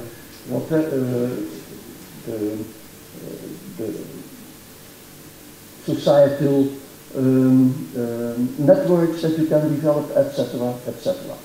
These are individual factors that play a big role. And then you have indeed the ecosystem. Have been mentioned already before by the director. The ecosystem factors. You have the regulatory framework, which is very important. You have the market framework, which is, of course, has been mentioned also, which is very important. And you have the networks that have to be created or that are available in order to support you. Attitudes, regulatory framework interact. They can change. Regulatory framework can help you to in your attitudes that are available already to be successful. Skills have to do with the market framework. You have to have the necessary skills to commercialize, to have an insight in the market. So also there's an interaction between skills and market. You have also the cultural framework and the network framework, which is evident that they interact also. So this whole scheme seems to me a quite useful background model to have in mind when thinking about the different aspects that come into entrepreneurship. Most importantly, these factors and these parameters and these interactions should be ideally be integrated into the educational process. And that is what we are looking into now. Entrepreneurial curricula can be defined as having methodologies that can be used, and also curricula have of course a context. And we will see that there are three educational methods that are mostly used. These things are known, we know them, and we apply them, these different methods. I will show them quickly. Direct teaching, interactive teaching, practical learning, I will mention. These three types of methods, we know them all. But do we practice them in reality always? Do we think indeed to have this attitude towards being innovative in our teaching? I'm not so sure. Direct teaching, you see them on the screen. You can invite guest entrepreneurs. You can, there is mentoring, seminars, video watching, training in extracurricular activities, training in specialized lessons, entrepreneurship, tutoring, and perhaps there may be more. Interactive teaching, process-oriented learning, learning from mistakes, and there are quite some mistakes as we have seen, interviewing entrepreneurs, bilateral learning, better interaction between teachers and students, discussions, networking, problem-oriented active learning are among them. And then you have also, as a third method, the practical learning, role-playing, gaming, lots of techniques are available in the specialized literature. You will find them. Training workshops, site visiting, class practice, research projects, very important of course, I will come back to that. Internships, practical experience and business planning, starting business, investment projects, etc., etc. So these types, these three ideal types of practical methods are important to bear in mind. Then we come to the content. Courses have to be a content. And in the first work package that we developed, we indeed distinguished three types of content, three types of courses. You have the specific courses that are directly geared to management, entrepreneurship, business administration, international economy, etc. Very specific courses directly related to entrepreneurship. Then you have the contextual courses. You need marketing skills. You need knowledge of commercial law. Intellectual property is important. Accountancy, some bookkeeping is very useful. Then you have the supportive the courses that are equally important, such as research training, foreign languages, human resource management, etc. Then, and that is more or less a conclusion about content and methodologies, you can very easily combine it in a very simple scheme that forces you again to think about the different possibilities that you have to have your teaching method as optimal as possible. and your teaching process as optimal as possible. You have the specific courses, direct, interactive, practical methods you can apply. You have the conceptual, the contextual courses, you have the supportive courses. All of them can be filled in with different methodologies adapted to your specific needs. And that is the need question. What is really needed in your particular curricula? You don't need them all. But you can have this need analysis. For example, a curricula to be created in CU will be different here in Georgia, will be different than a curricula in the economic university in Bishkek. And it will be different from what exists already here at Ilia State University. So that you can develop a concept for a curricula, but in fact there will be a variation, there will be different concepts for curriculums that will be created in your university. There is also the how question. How do you try to integrate these different aspects in the courses and your methodology? You have a certain in-house expertise, and we saw this morning that MIT has a little bit more in-house expertise than Ilia State University in professors, for example, in entrepreneurship. What is your in-house expertise? How and what kind of partnerships do you have to create? What kind of networking can be created and is already available? What kind of MOOCs, massive open online courses can be used? And this is often underestimated.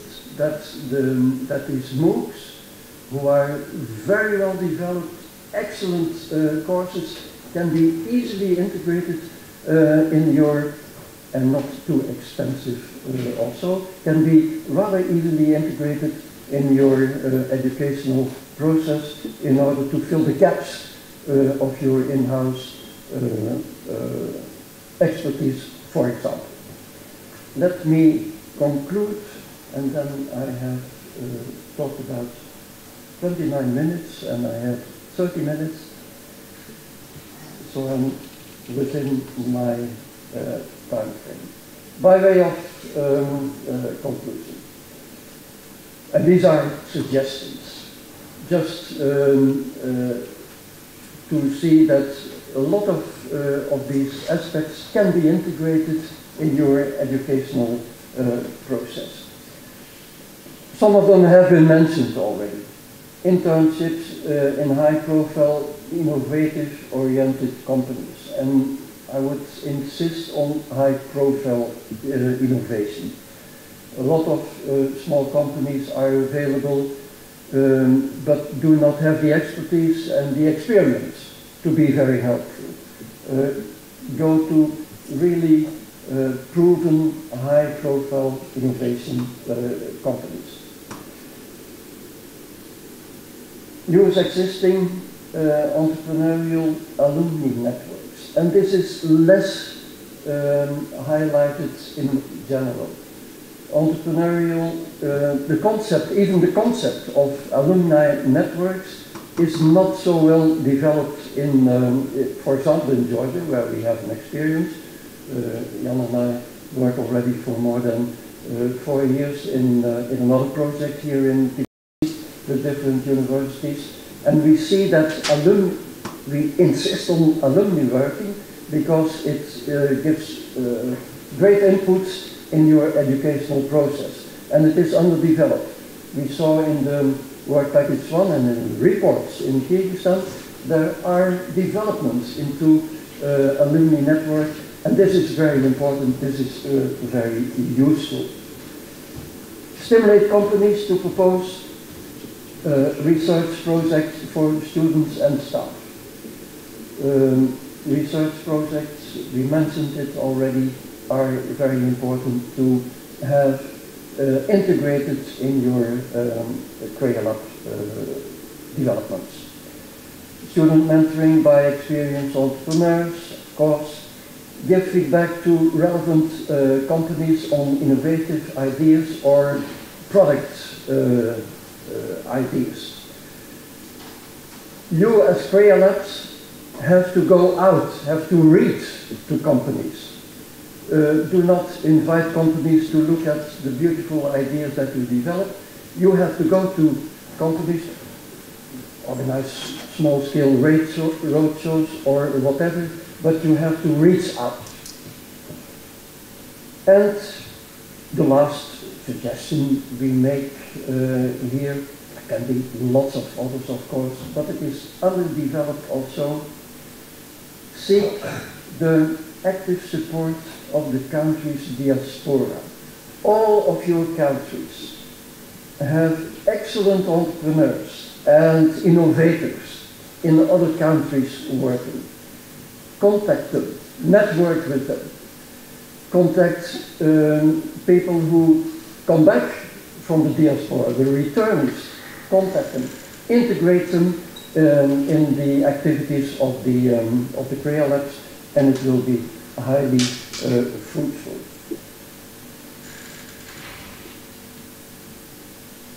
As a conclusion, when you think of this is what we presented is not a blueprint. It's not the ultimate. You can leave it or take it. But I hope it has some sources. It is a source of inspiration. The small models that we have, keep them in mind as a way to indeed assess your processes, and in that way your educational process will help to educate creative students to work in your Curricula Labs. Thank you for listening, and thank you for your attention.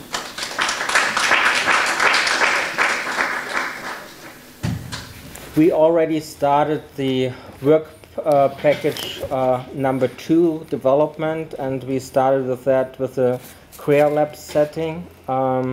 We have some of you already started the tendering. I know that will be one topic we have to discuss in the next 2 days, because there are still some problems with the tendering processes.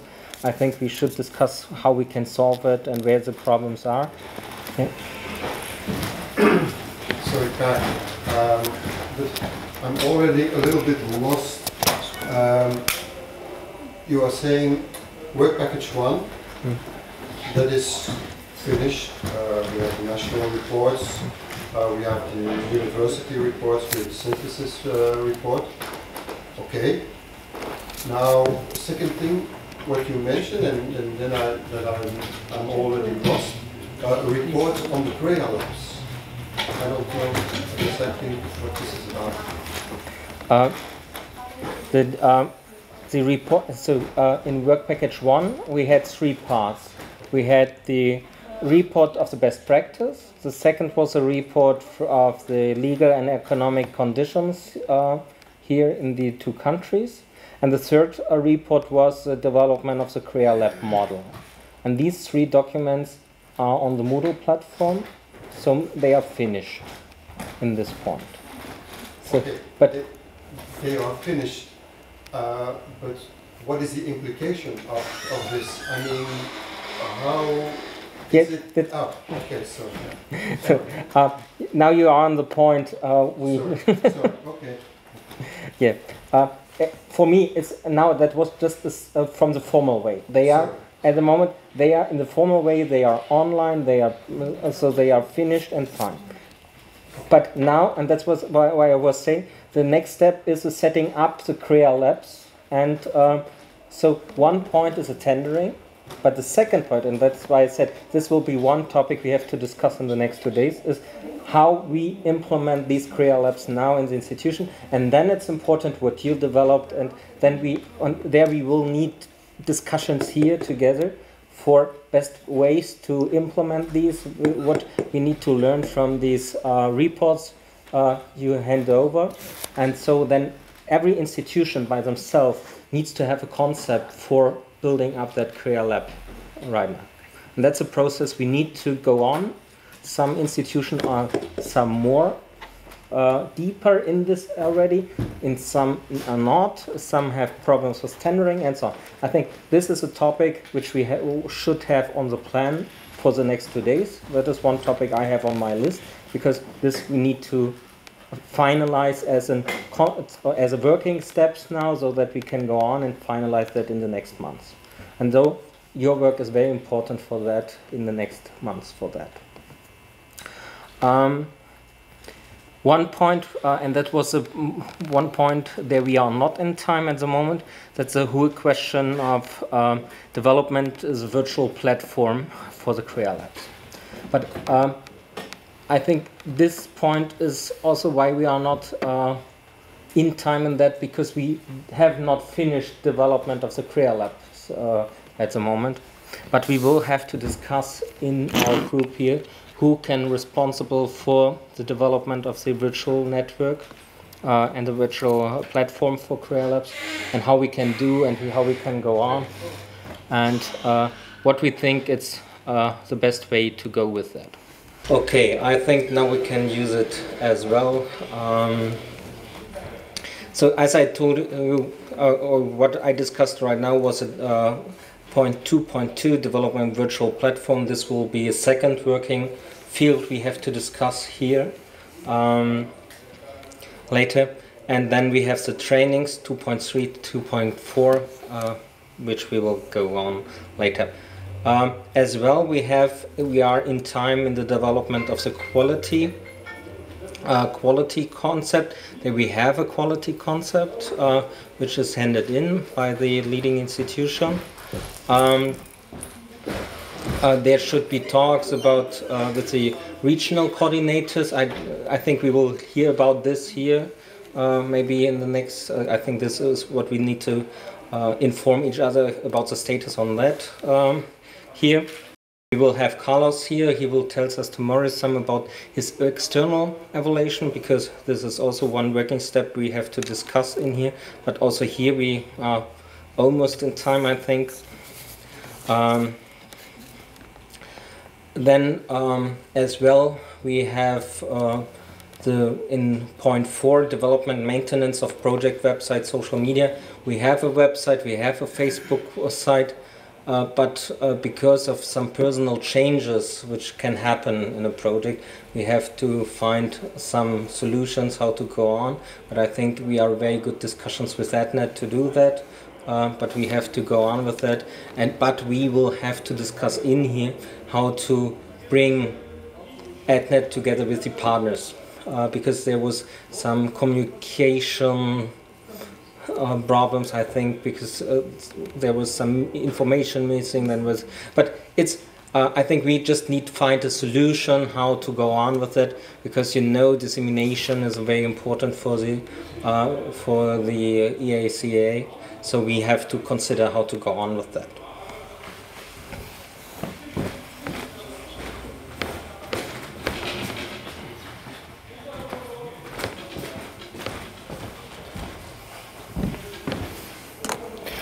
To this, it also belongs the newsletter.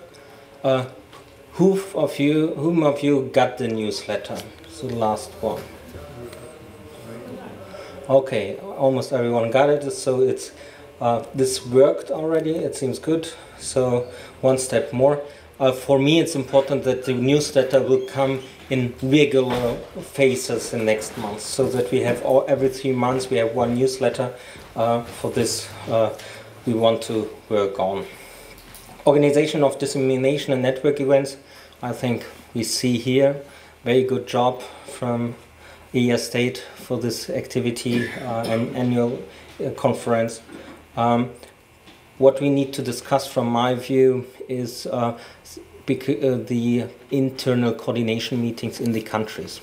Because at the moment I have no information, does they run or not, how we can go on with that. because in the in the application is written that we have these internal regional coordination meetings, and we need to discuss how they can work in future. Number 5, yeah, I think project management. You know how we work with each other. I think there are no big problems. I think at all. Sometimes it's that. How it is always that sometimes there are misunderstandings in the communication, but that can be, that's okay. Sometimes also I wrote an email and 1 minute later I said, okay, I read the email in the wrong way, so I sent an email back. Good, don't please forget what I wrote. So that can happen, but I think that's everything fine. We have to hand in the midterm report in February and March. Yeah, but I need the documents till February, so that we need to consider that. I also uploaded different documents in the Moodle system. About the Moodle system, we have to talk because there are still some person who never logged in the Moodle system. So this shouldn't be in that way, but we can find a solution for that. But this issue we will have to talk tomorrow with each other, what kind of documents we still need, and so on and so on and so on. I think that is a recent status. At the end, from my view, I can say in almost, or in the most points, we are full in plan. So I think at the moment, everything is done in a good way. So, your institution do a great job. So I have no big sorrows.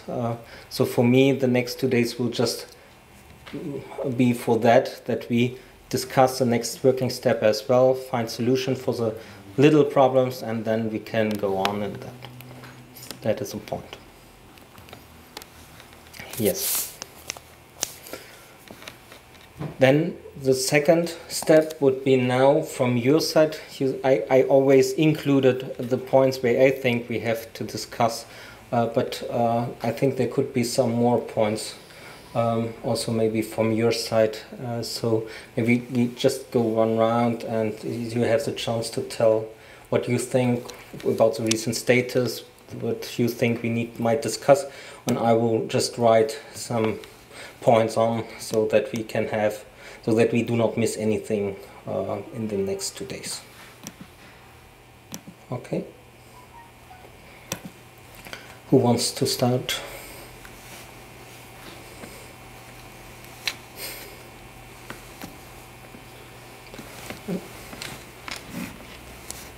Just a question about teaching the teachers. We had training in Vilnius, so it's finished this part according to project, or we still have to do some activities from Lithuanian partners.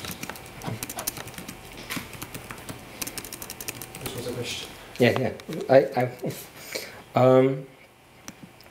As you know, we have different trainings for the managers and teachers. Teachers and managers. Yes. There we had also. Let's check. And then there will be also a piloting, so that they will have to conduct after the trainings activities, and European partners, they should also monitor, supervise how they are doing. So if you are teaching them, for example, how to conduct elevator pitches, or like, for example, a student contest, you also have to verify if the training that they learn what they were supposed. So for teachers, we had one workshop in Vilnius. That is what you conducted, and it was planned to have another one two in Tbilisi and Bishkek, and that is what was also in the timetable. That we might check again. So we still have to do those two in Bishkek and Tbilisi. Yeah. But those can be done only when our partners have the curriculum in place, and some homework should be done already. I think it was a timetable when it we should discuss later, because we have also the other trainings we need in full plan I think it should be fixed in the next 2 weeks to have a full timetable for the whole trainings, because in my timetable for the trainings in Tbilisi and Bishkek was just written August 2016 till January 2017. So I think there can still some so that we can fix the dates now and find a solution for that.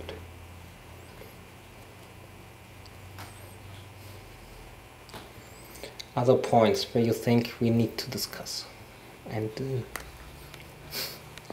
or do you have any hints to the current recent situation? Some points where you say, okay, we might need to discuss this issue, especially in the next 2 days. I think that we should discuss about this faculty training and follow-up.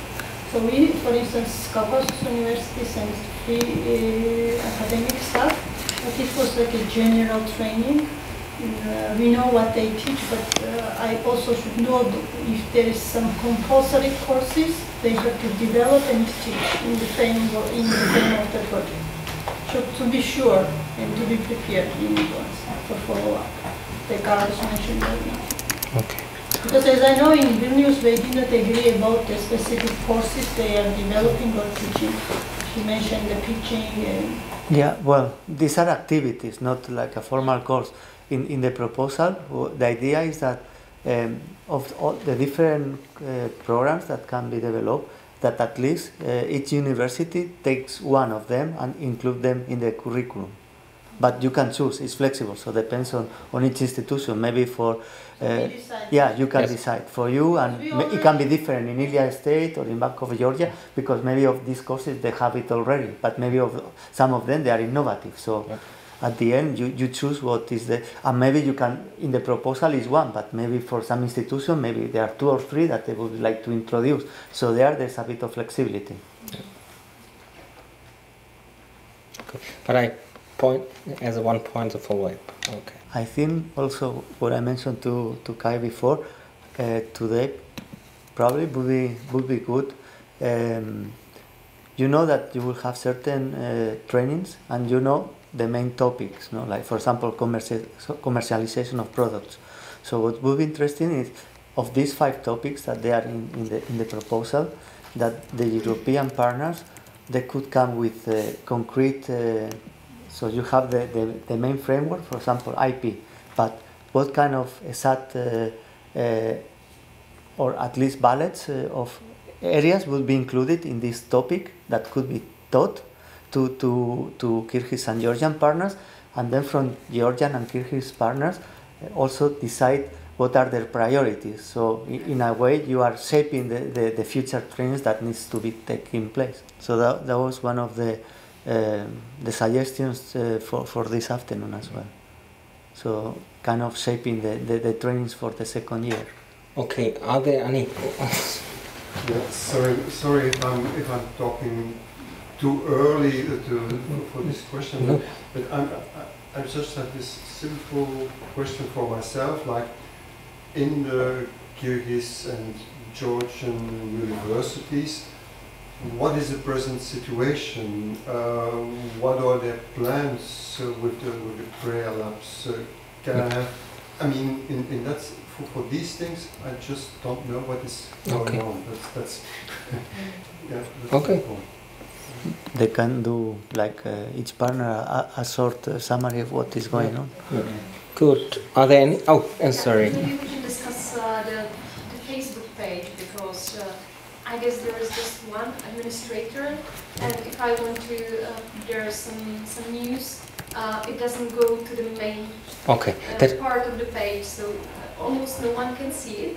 Okay. And when we were delivering those trainings in Bishkek and here, I try to put there some photos, but it doesn't have impact if it's somewhere. Okay, that's not a problem. That we can change very easily still today. That you can become. So who wants to become administrator for this website as well? To there we can give the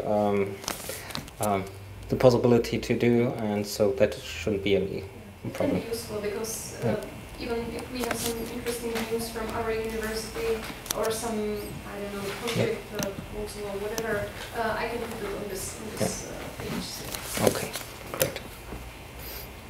Good. If there are no hints any at the moment, then please maybe give some more hints later what maybe you think we need to discuss.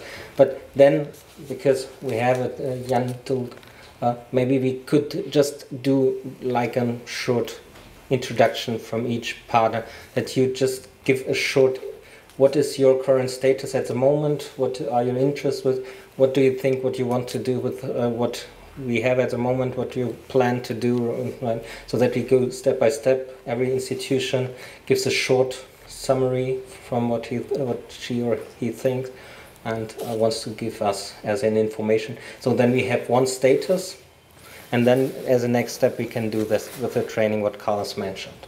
Okay? Okay. Who wants to start? We can begin in the first row. Tia, Irina. I can. Okay. Please. Or you want to go? If I don't know. No, it's fine. Okay. So actually, we are following the project activities. Now we are in the process of buying equipment. Actually, we already bought and signed a contract with the supplier, and I think in 5 or 6 weeks we will bring and install at our lab. And we have already started some activity at our lab without equipment. We are selecting students and making the groups who have like a startup ideas, and we outsource a company also, the blender, who is doing this job for us. And this will be reported as a co-financing from our side. And we are preparing also for the Masterix trainings, so we need to discuss, I think, the logistic issues in invitation letter, because our participants will need visa to go there. And we have also conducted a follow-up meeting with the faculty members who participate in the training in Vilnius. We are actually very satisfied with the trainings, and we agreed on to update the 2 courses. We are teaching innovation management and strategic management. Okay. So we will update these courses, and probably we can teach with the updated courses from next semester. Okay. Maybe from fall, I'm not sure yet. But it sounds really good already. Just for, because okay, yeah. Maybe you have the same question, but so yeah. It would perhaps be good to say something on the focus of the different prayer labs. Yeah. We know that there will be different types. For example, if I'm not wrong, the prayer lab here in Ilia State is being focused on prototypes and 3D printing. Is that the same in all universities? No. It would be good to have this information also. Yeah, in our case it will be a bit different because we are just starting. So Ilia already have set labs and they are doing quite well. But in our case, now what we are doing is promoting actually the idea of the lab among our students, because this is something new for them. And we are like trying to link with JITA and establish more close cooperation and involve our students through our lab to the JITA's activities to get funding and to promote the idea that they can implement their startup ideas, and the university supports them. And we introduced in the bachelor level the compulsory business plan development. So from these business plans, we will find out who has the more creative and innovative ideas for the business, and we will try to help them to develop this idea. Yeah. So we are not focused, for instance, on the games or some specific areas, because at this moment it's very early for us. Okay. Do we have a written short concept for the career labs or something like that, which is maybe based on the model that was developed in? It's not written, but I can write it. And it shouldn't not that much because we have the concept, but so that we for information like something like that. So 1-2 pages, and I think that we should also need from each Career Lab so that we have some basic information for all Career Labs, for also for the web page and so on. That would be great. Yeah. Okay. Thank you very much. Okay. Okay. EUCA State University is also following the project activities, and we are part of the trainings and all the activities that take place within the project. But in addition, we just launched this Zoom Out, which is the Pre-Accelerator Center that is focusing on developing skills, especially among students who would like to do startups later on and get funding for that. And our kind of concept, we don't create as a Career Lab as the concept separately, because this will be part of the University Innovation and Entrepreneurship ecosystem that we already developed thus far. But it's certain groups that we're trying to train within this project will be part of this entire ecosystem as a staff member, and it will be part of the Fab Lab, which is the Fabrication Laboratory, and Game Lab and Zoom Out, not necessarily TCO, because TCO is the highest level of commercializing the research products, but if there are any products from the lower level, then of course that will be part of that system as well.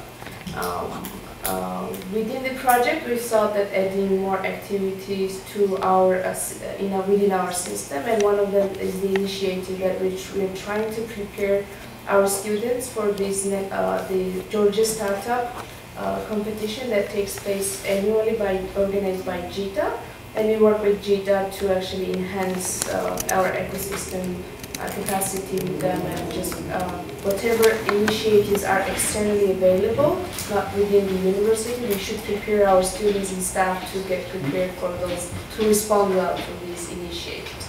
So this is one of the initiatives that we're planning to do.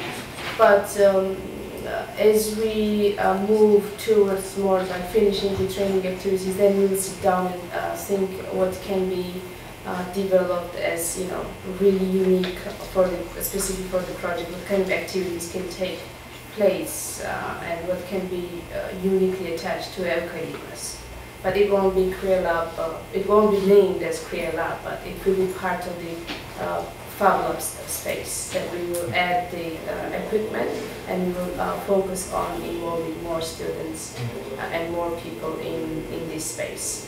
And we'll try to redesign the space as well when we have funding for it, because the project doesn't allow funding for the infrastructural development, but in the future we're also looking at soliciting funding within the university and outside to create this space and design some really nice space for under the name of Innovation and Entrepreneurship Center at ISU. It won't be separately now, like all these labs will come together into one space. And the project resources will be used for that space as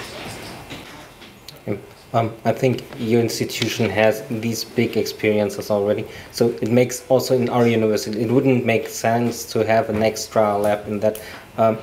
And I think the Career Labs of our project could be like a bridge between the others. So, and if you manage it like that, I think it's a very good way and to go on with that.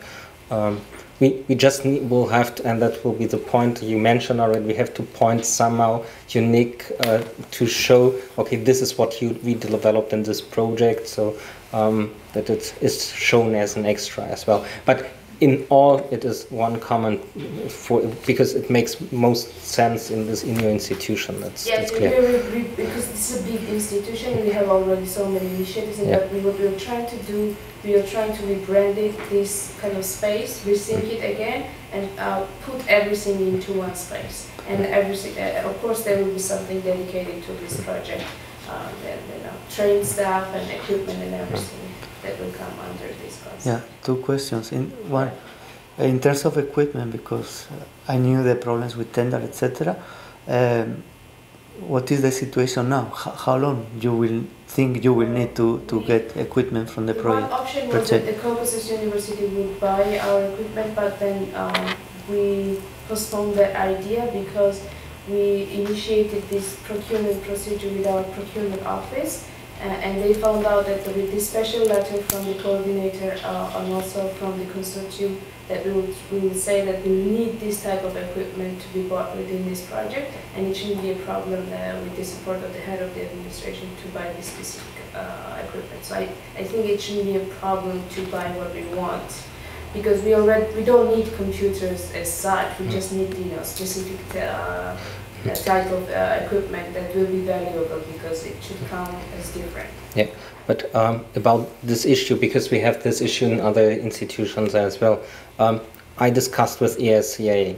They told us if the equipment changes in some institution, then we should send them a letter with the new equipment you want to have, and they will give us okay for that or not. So I have some institutions sent me already new list. I send them to Brussels. I still wait for for the okay for that. But I send it already to that. And if you have the same situation, then please just send me a list, and I will send it to Brussels as well. Our list of equipment will be very much similar to the Caucasus University equipment, but we will definitely, once we are ready to set up the procurement procedure, we'll double check with you that with you first. I know this procedure. That, if there's significant change, that has to be coordinated in advance to get control. Okay. Yeah. Then the second question was, like in Caucasus, what kind of courses you envisage or you plan to renovate or to improve through with the case studies or through the material provided by the European partners? Have you discussed about that? No, I can't really respond to that. That's why I said, like, when we finished all the trainings and everything, especially after the Brno training, that will be the part of the discussion later on, because this is an ongoing reforming process at the moment, and I cannot say what will come from those ideas and what will stay unique from the IS, because this is a huge kind of idea that should be acceptable to everyone. But definitely the recommendations from the project will be taken into account. But I can't give you a position at the moment. But I can be in touch with you through emails what will be decided. And the project coordinator is not here, so Nino is gone. But when she comes back, she will try to finalize that. Okay. Thank you very much. So in Bank of Georgia University, we have the quite similar situation like Ilia State University, that we are waiting to approve our new equipment list, because actually we already had lab as such, and we don't had any need to buy typical computers, and our university is specialist much more. We have just only one faculty. It's MBA in finance, and from next year we will have also BBA first intake. So for us was much necessary to buy equipment which is needed for presentations, and now I'm waiting also for approval. Yeah, and what was about trainings? Yeah, as training course, we can't put as in curriculum for MBA, I mean entrepreneurship as such, but we have already this Erfahrung, experience that our students in frame of strategic management, they already had this experience to collaborate with startup guys from GITA. So we made some kind of collaboration. Our students, we are planning for already selected startup guys from GITA business plans, and it was a really nice collaboration, which was actually successful, because the people with startup ideas, they don't have much, not all of them has such experience with how to write business plan and how to get fundraising and all this stuff, and it was some kind of startup fair, which we organized with GITA, and our lecturer from of strategic management, he's actually nowadays Minister of Education, and it was nice collaboration where the groups from business and from business from our students, from investors and startup guys, they were selected each other, and this collaboration actually works. What we are planning that entrepreneurship as a subject will be in BBA program from next September, but from February next year we will planning free course for MBA students in entrepreneurship. And we made some kind of first draft in Vilnius also how it should work. For it would be also a collaboration from students, from selected people from GITA and Startup Georgia, and from just interested people who just want to be a little bit creative and some sunny day want to start up. Yeah. So the third point, regarding the focus of the Crea Labs, you have an idea, or?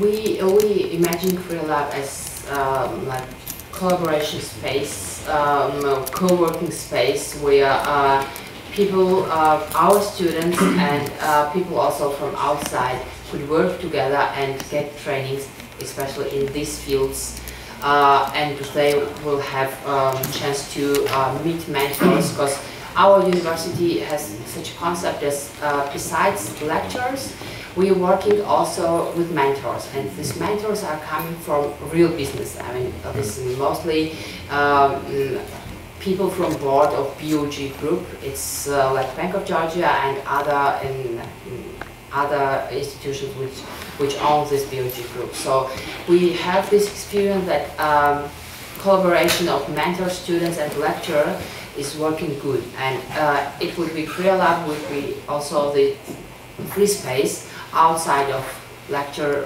hours to meet and collaborate and to train. Yeah. Okay. So we have a broad approach in this way. So yeah. No special field like services or no. Okay. My university don't have a big experience in these directions, and this trainings and this project will be very useful for us. We are preparing the list of equipment for the Crea Lab, and this equipment also is a specific one, not computers and not laptops and printers only. We are training our students, and we want to prepare them for the new startups. And also we are training our staff also for in this direction. We make 2 trainings about business, how to write business plan, and now my colleague preparing preparing the syllabus for a new subject, entrepreneurship, and we will update our curriculum. This is the situation nowadays. Also the same question to all. Is there a special focus on these startups and what you look for? We will make a concept. We don't have any concept for the Crea Labs just now, and we intend to prepare this in the near future, in this months, maybe or next month, and we intended to train our students, also other people, and as Tina says, it will be the open space for collaborations, and we want to invite entrepreneurs from our region to share with our students the experience, and they tell them they are experience also in these cases. Well, the Central University is responsible for training of managers. Those workshops are already running. We had the national workshop for managers in Bishkek last week. I hope it was successful, but the other partners, we'll see if it was or if it wasn't. It was for 3 of 5 modules: commercialization of products, creation of venture, and fundraising. Now we have the same workshop here for Georgian partners. It will be done tomorrow. And then we have 2 modules left, which is IPR and Contracts Enterprise University. And they should be taught in November during Brno workshop, which will be held from 8th to 11th of November. And I'm already working on preparation of this workshop. I know about these visa issues and all those things. I just want to ask you to be patient a little bit, because last week I was in Kyrgyzstan, now I'm here. So since next week I'm starting to work on this workshop in Brno.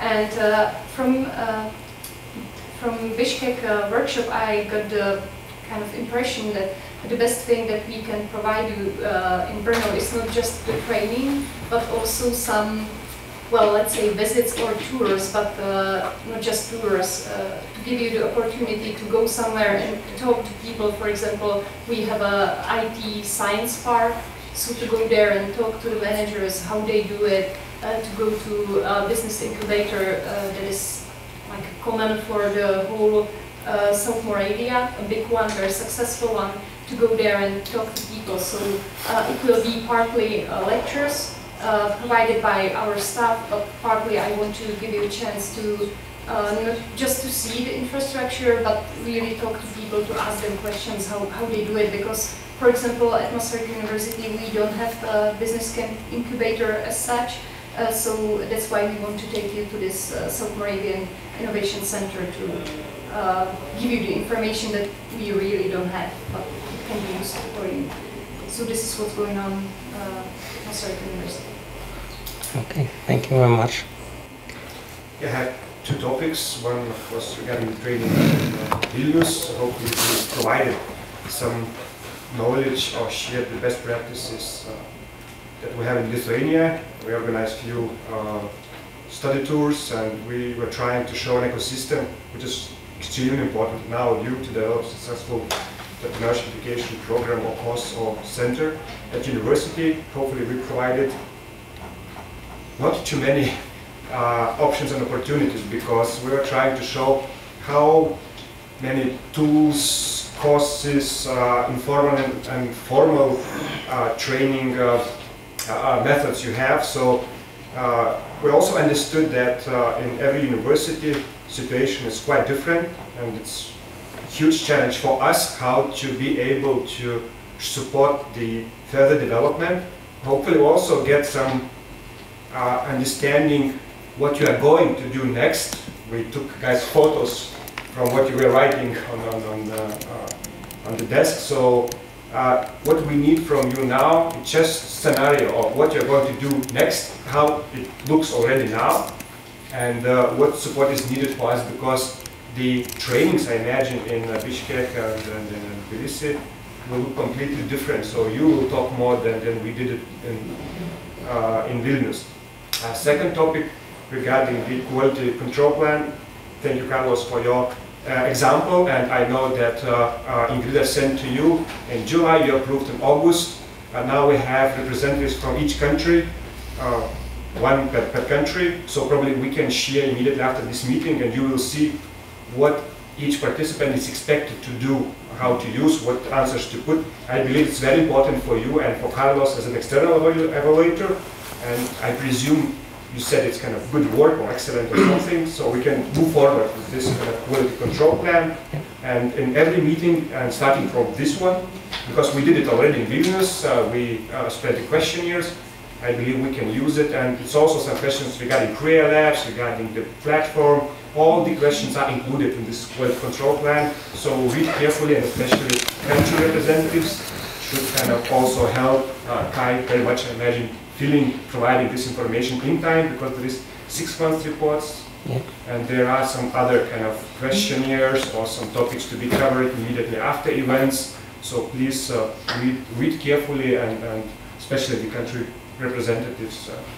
So hopefully the allowance we can share it. Sure. You can do that, so it's completely. We normally put everything on the Moodle platform to share with everything, because this open communication is the way we should do it here. I also discussed this with Inkrida, so I was fine with so my task was to ask if we can publish. Sure, platform. We can do. That's good. So you will see it very soon. That's it from my side. Okay, thank you very much. Okay, well, following the Andre's speech, I would like just to continue that what we gained from the wilderness training and the curriculum in entrepreneurship. We organized meetings with head of departments and shared with them the information that they new knowledge, and that such a person of overall the education program we can change and introduce new curriculums. So, and we asked the departments. There are departments of accountants, banking, tourism, and applied informatics and so on, to introduce from the next year that this new curriculum is like entrepreneurship, because the students can start their business in each sphere. The same in accountants, in banking, can also like consultancy agency and tourism special. And so we'll have a meeting in December again with these departments, how it's going on, and try to introduce this from the next year. And we asked them to attract the practitioners, the real businessmen from the sphere, to come and to take the students and how to start and what's the problem and how it can be realized in the Kyrgyzstan. And we have also created the students team on startup. So we have the leaders of, and we have meeting with them, and we share any information regarding the projects. They actually involved in projects, and we are planning to announce the competition for students, and one student who will have best idea, and if the commission will decide that students have this best idea and it can be worked, we decided to allow them go for internship within this project. As I know, at least 4 or 5 students can be involved in internship. And that's why we planning to include the purchasing equipments some literatures. Well, basically I think most of it will be in Russian, but not all students know English, and the literature is going to be in this entrepreneurship. And we try to purchase the books which are really works in Kyrgyzstan. And this also will try to purchase the e-learning, some programs in entrepreneurship, and all these materials will be available in this Career Labs. So this will be open for all students, the students who want to work on their ideas, who need some consultancy and so on. And following this, I would like to ask you maybe, if you want to, well, we are planning to attract those persons who are dealing with startups in Kyrgyzstan, but of course they will not deliver for free. And how can we manage this situation? It's even just one time, or if you organize, whether it can be a lot of international university or FQ, we can organize one meeting with entrepreneurs who will deliver and who will really work with the students. And do you remember, Kai, I was talking about international IC, who is one of the associate partners. But when I told this Mr. Atapur, who told me that they are not in project. But it would be better if we could attract them because they're really working on this entrepreneurship startups in Kyrgyzstan. Because he's in the association partners, but when I invited him to the kickoff meeting, he said he's not in party and he's not going to work with us. And so what we can do is that I can contact him and ask him to support you somehow. The associated partners were named to us as we did the application, so this is why they are inside. So and they also hand in mandates or something. And so we will have to check and discuss with them. The problem, if they do not for free, then we have a problem, then we cannot put them then, because there is no money inside for associated partners. We also cannot, we asked them one time to have a meeting with our students, but we planned for this Saturday, but it's closed, so we'll invite them for next October. Okay. And if you're fixed, so we'll invite the students from our partner universities to come here, and they will share with their real information how it's working the startups in Kyrgyzstan and in which specialists successful. Okay. Good. Well, Jan, was that no, okay? So at the moment, also you are still rework the equipment list at the moment. That was what we discussed already. Discussing also with students, asking their opinion. What would they need? Do you have a focus, because that's our standard question, because we will do an overview for us. With, the new thing was the drone, because the students from tourism department that they could work with this drone. So is tourism this focus of your career lab, or is it more broad? No, it's more widened for all departments. Okay, okay, good. Because we don't have engineering, so it's this way. Okay. But how long it will take you, more or less, you estimate, to get the equipment? Well, we're planning till middle of October. Announce the tender, and maybe till the end of November, that we hope that the crowd will be completely start to work.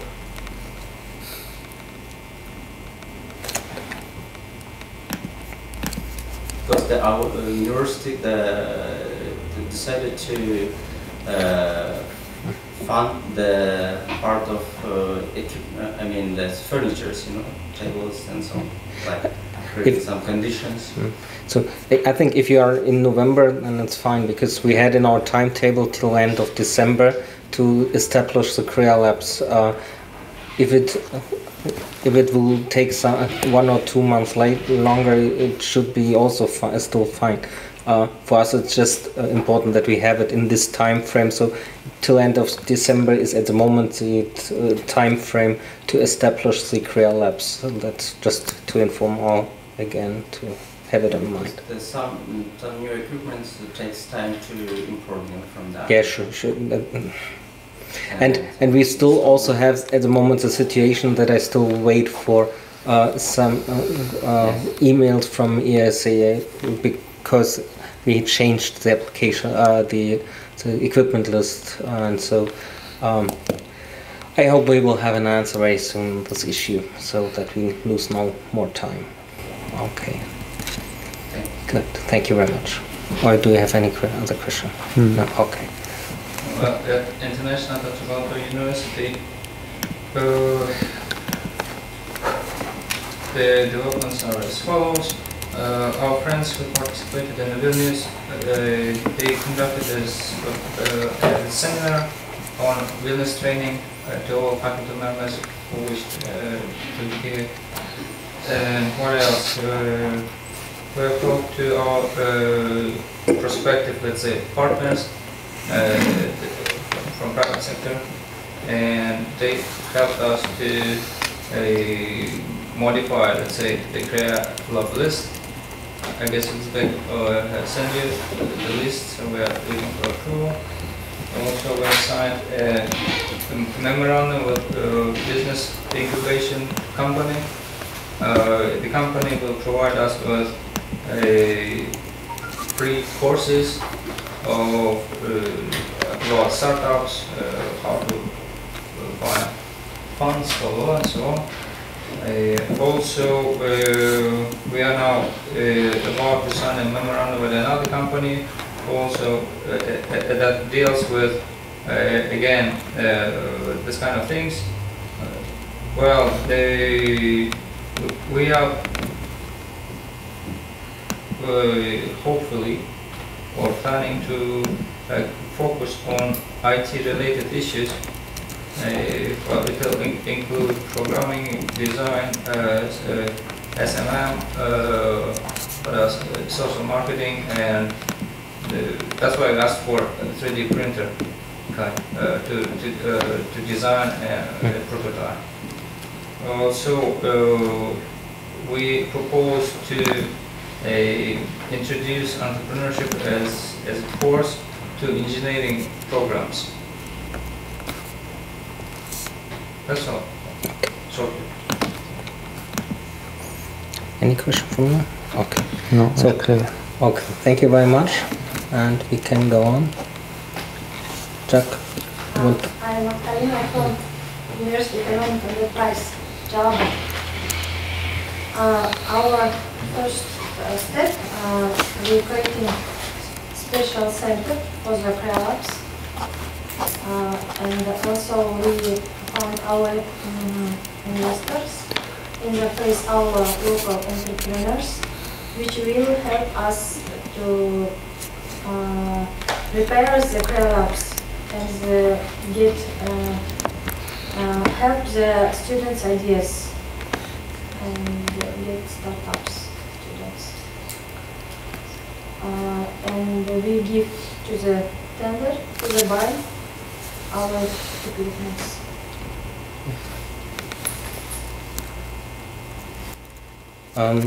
Also, the focus, is there focus of your Crea Labs? Focus on a special field of research or innovation field?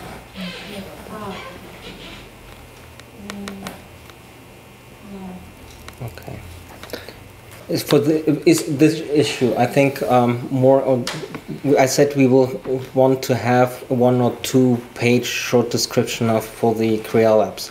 I think it will be helpful if I provide like a template or something. So every one of you can just fill out this template, and then we have for every Crea Labs we have the same template, and we can put that. I will bring that to you in the week after the 6th. So I will be back in office on October 6th, and the week after that I will provide a template to you so that you can fill out this template as well again, and then we have some common understanding. I will also upload this template then in the Moodle system again. Okay. Sorry, since the Jalmar University, the Q is economics profile university, I think we have the same focus or direction. Okay. I think we'll work more closer. Okay, good to know. I forgot to ask you in your 2 questions.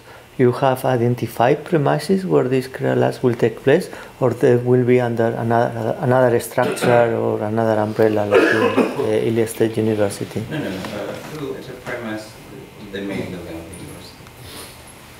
And in their case also you have... Yes. And you also? Yeah. Okay. In the case of Jalalabad University, have you discussed what kind of courses could be renovated or improved, or the material from EU partners could be used? You will develop also like a new course on entrepreneurship. What is the situation there? And what is the situation with the purchase of equipment? What is the status? Tender process. Okay, thank you very much. So we can go on.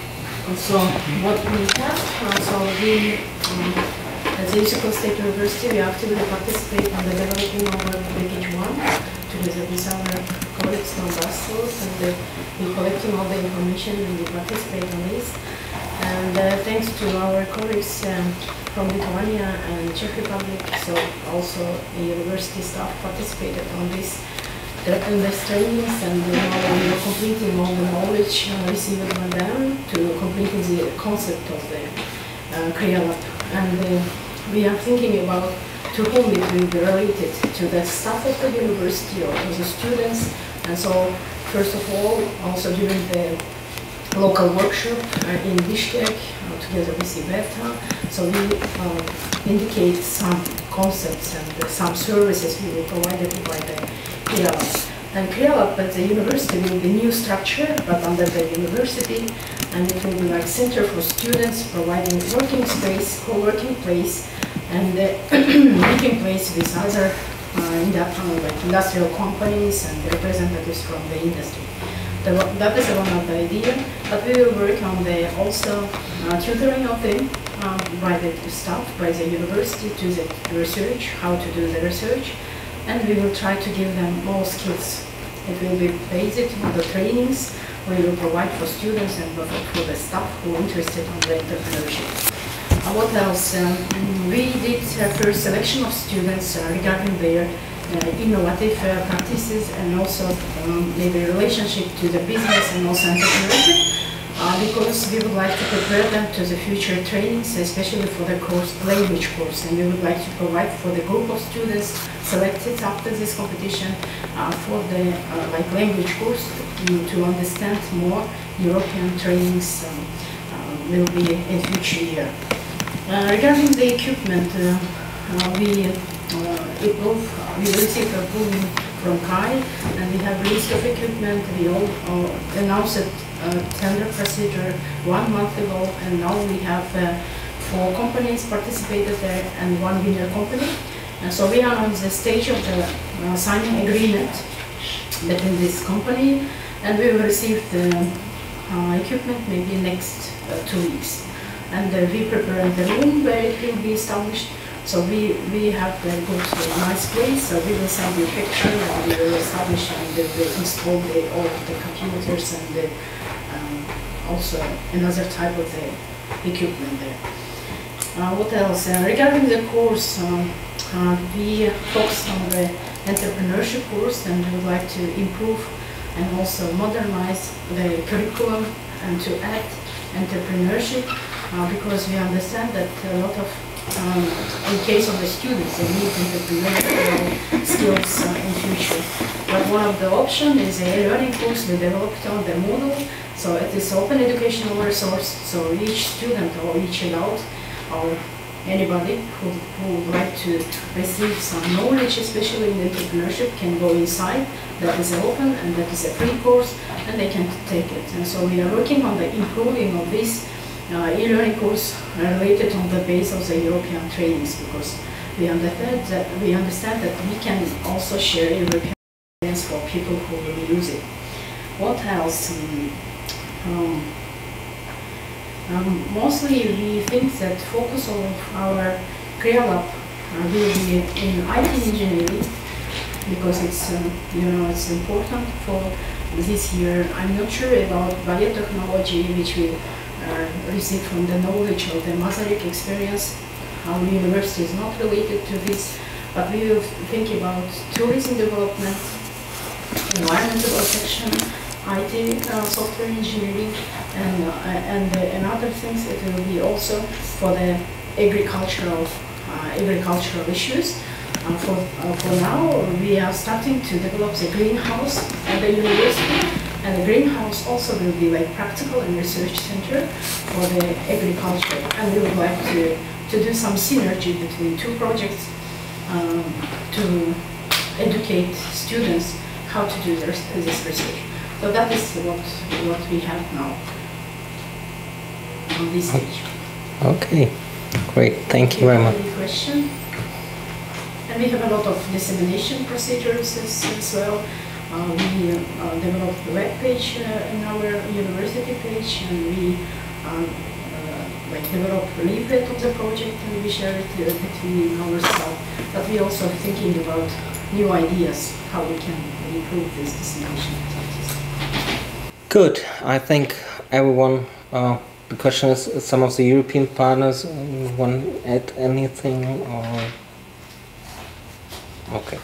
Then we might go on next step and go to the question of the trainings, and maybe you want to explain again? No, basically it's to have like 3 groups, the Georgians, the Kyrgyz, and the Europeans, and so you know that there are like 5 main topics of the trainings. What I would like is that for every topic that the third countries, well, Georgia and Kyrgyzstan, they put what they would be their priorities, or what kind of issues or topics could be covered within this each of these topics, and the Europeans also provide what in their minds what kind of trainings they can cover, what kind of topics they can cover within each of these trainings. One of them already took place. Then the idea is to compare and to see where is a mismatch, where is a equivalence, correlation between what they can provide and what are your expectations, and in function of that we can shape the programs that will take place in the coming months. Can I ask you, now you mean training of managers or training of stuff? Because I think they are different, yeah. Different people.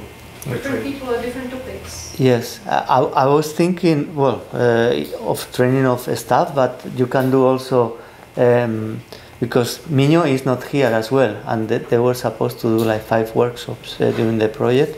Unfortunately, they will not be coming here, but they told me, I just sent them a message this morning, and they told me that whatever is agreed, well, to keep them in the loop.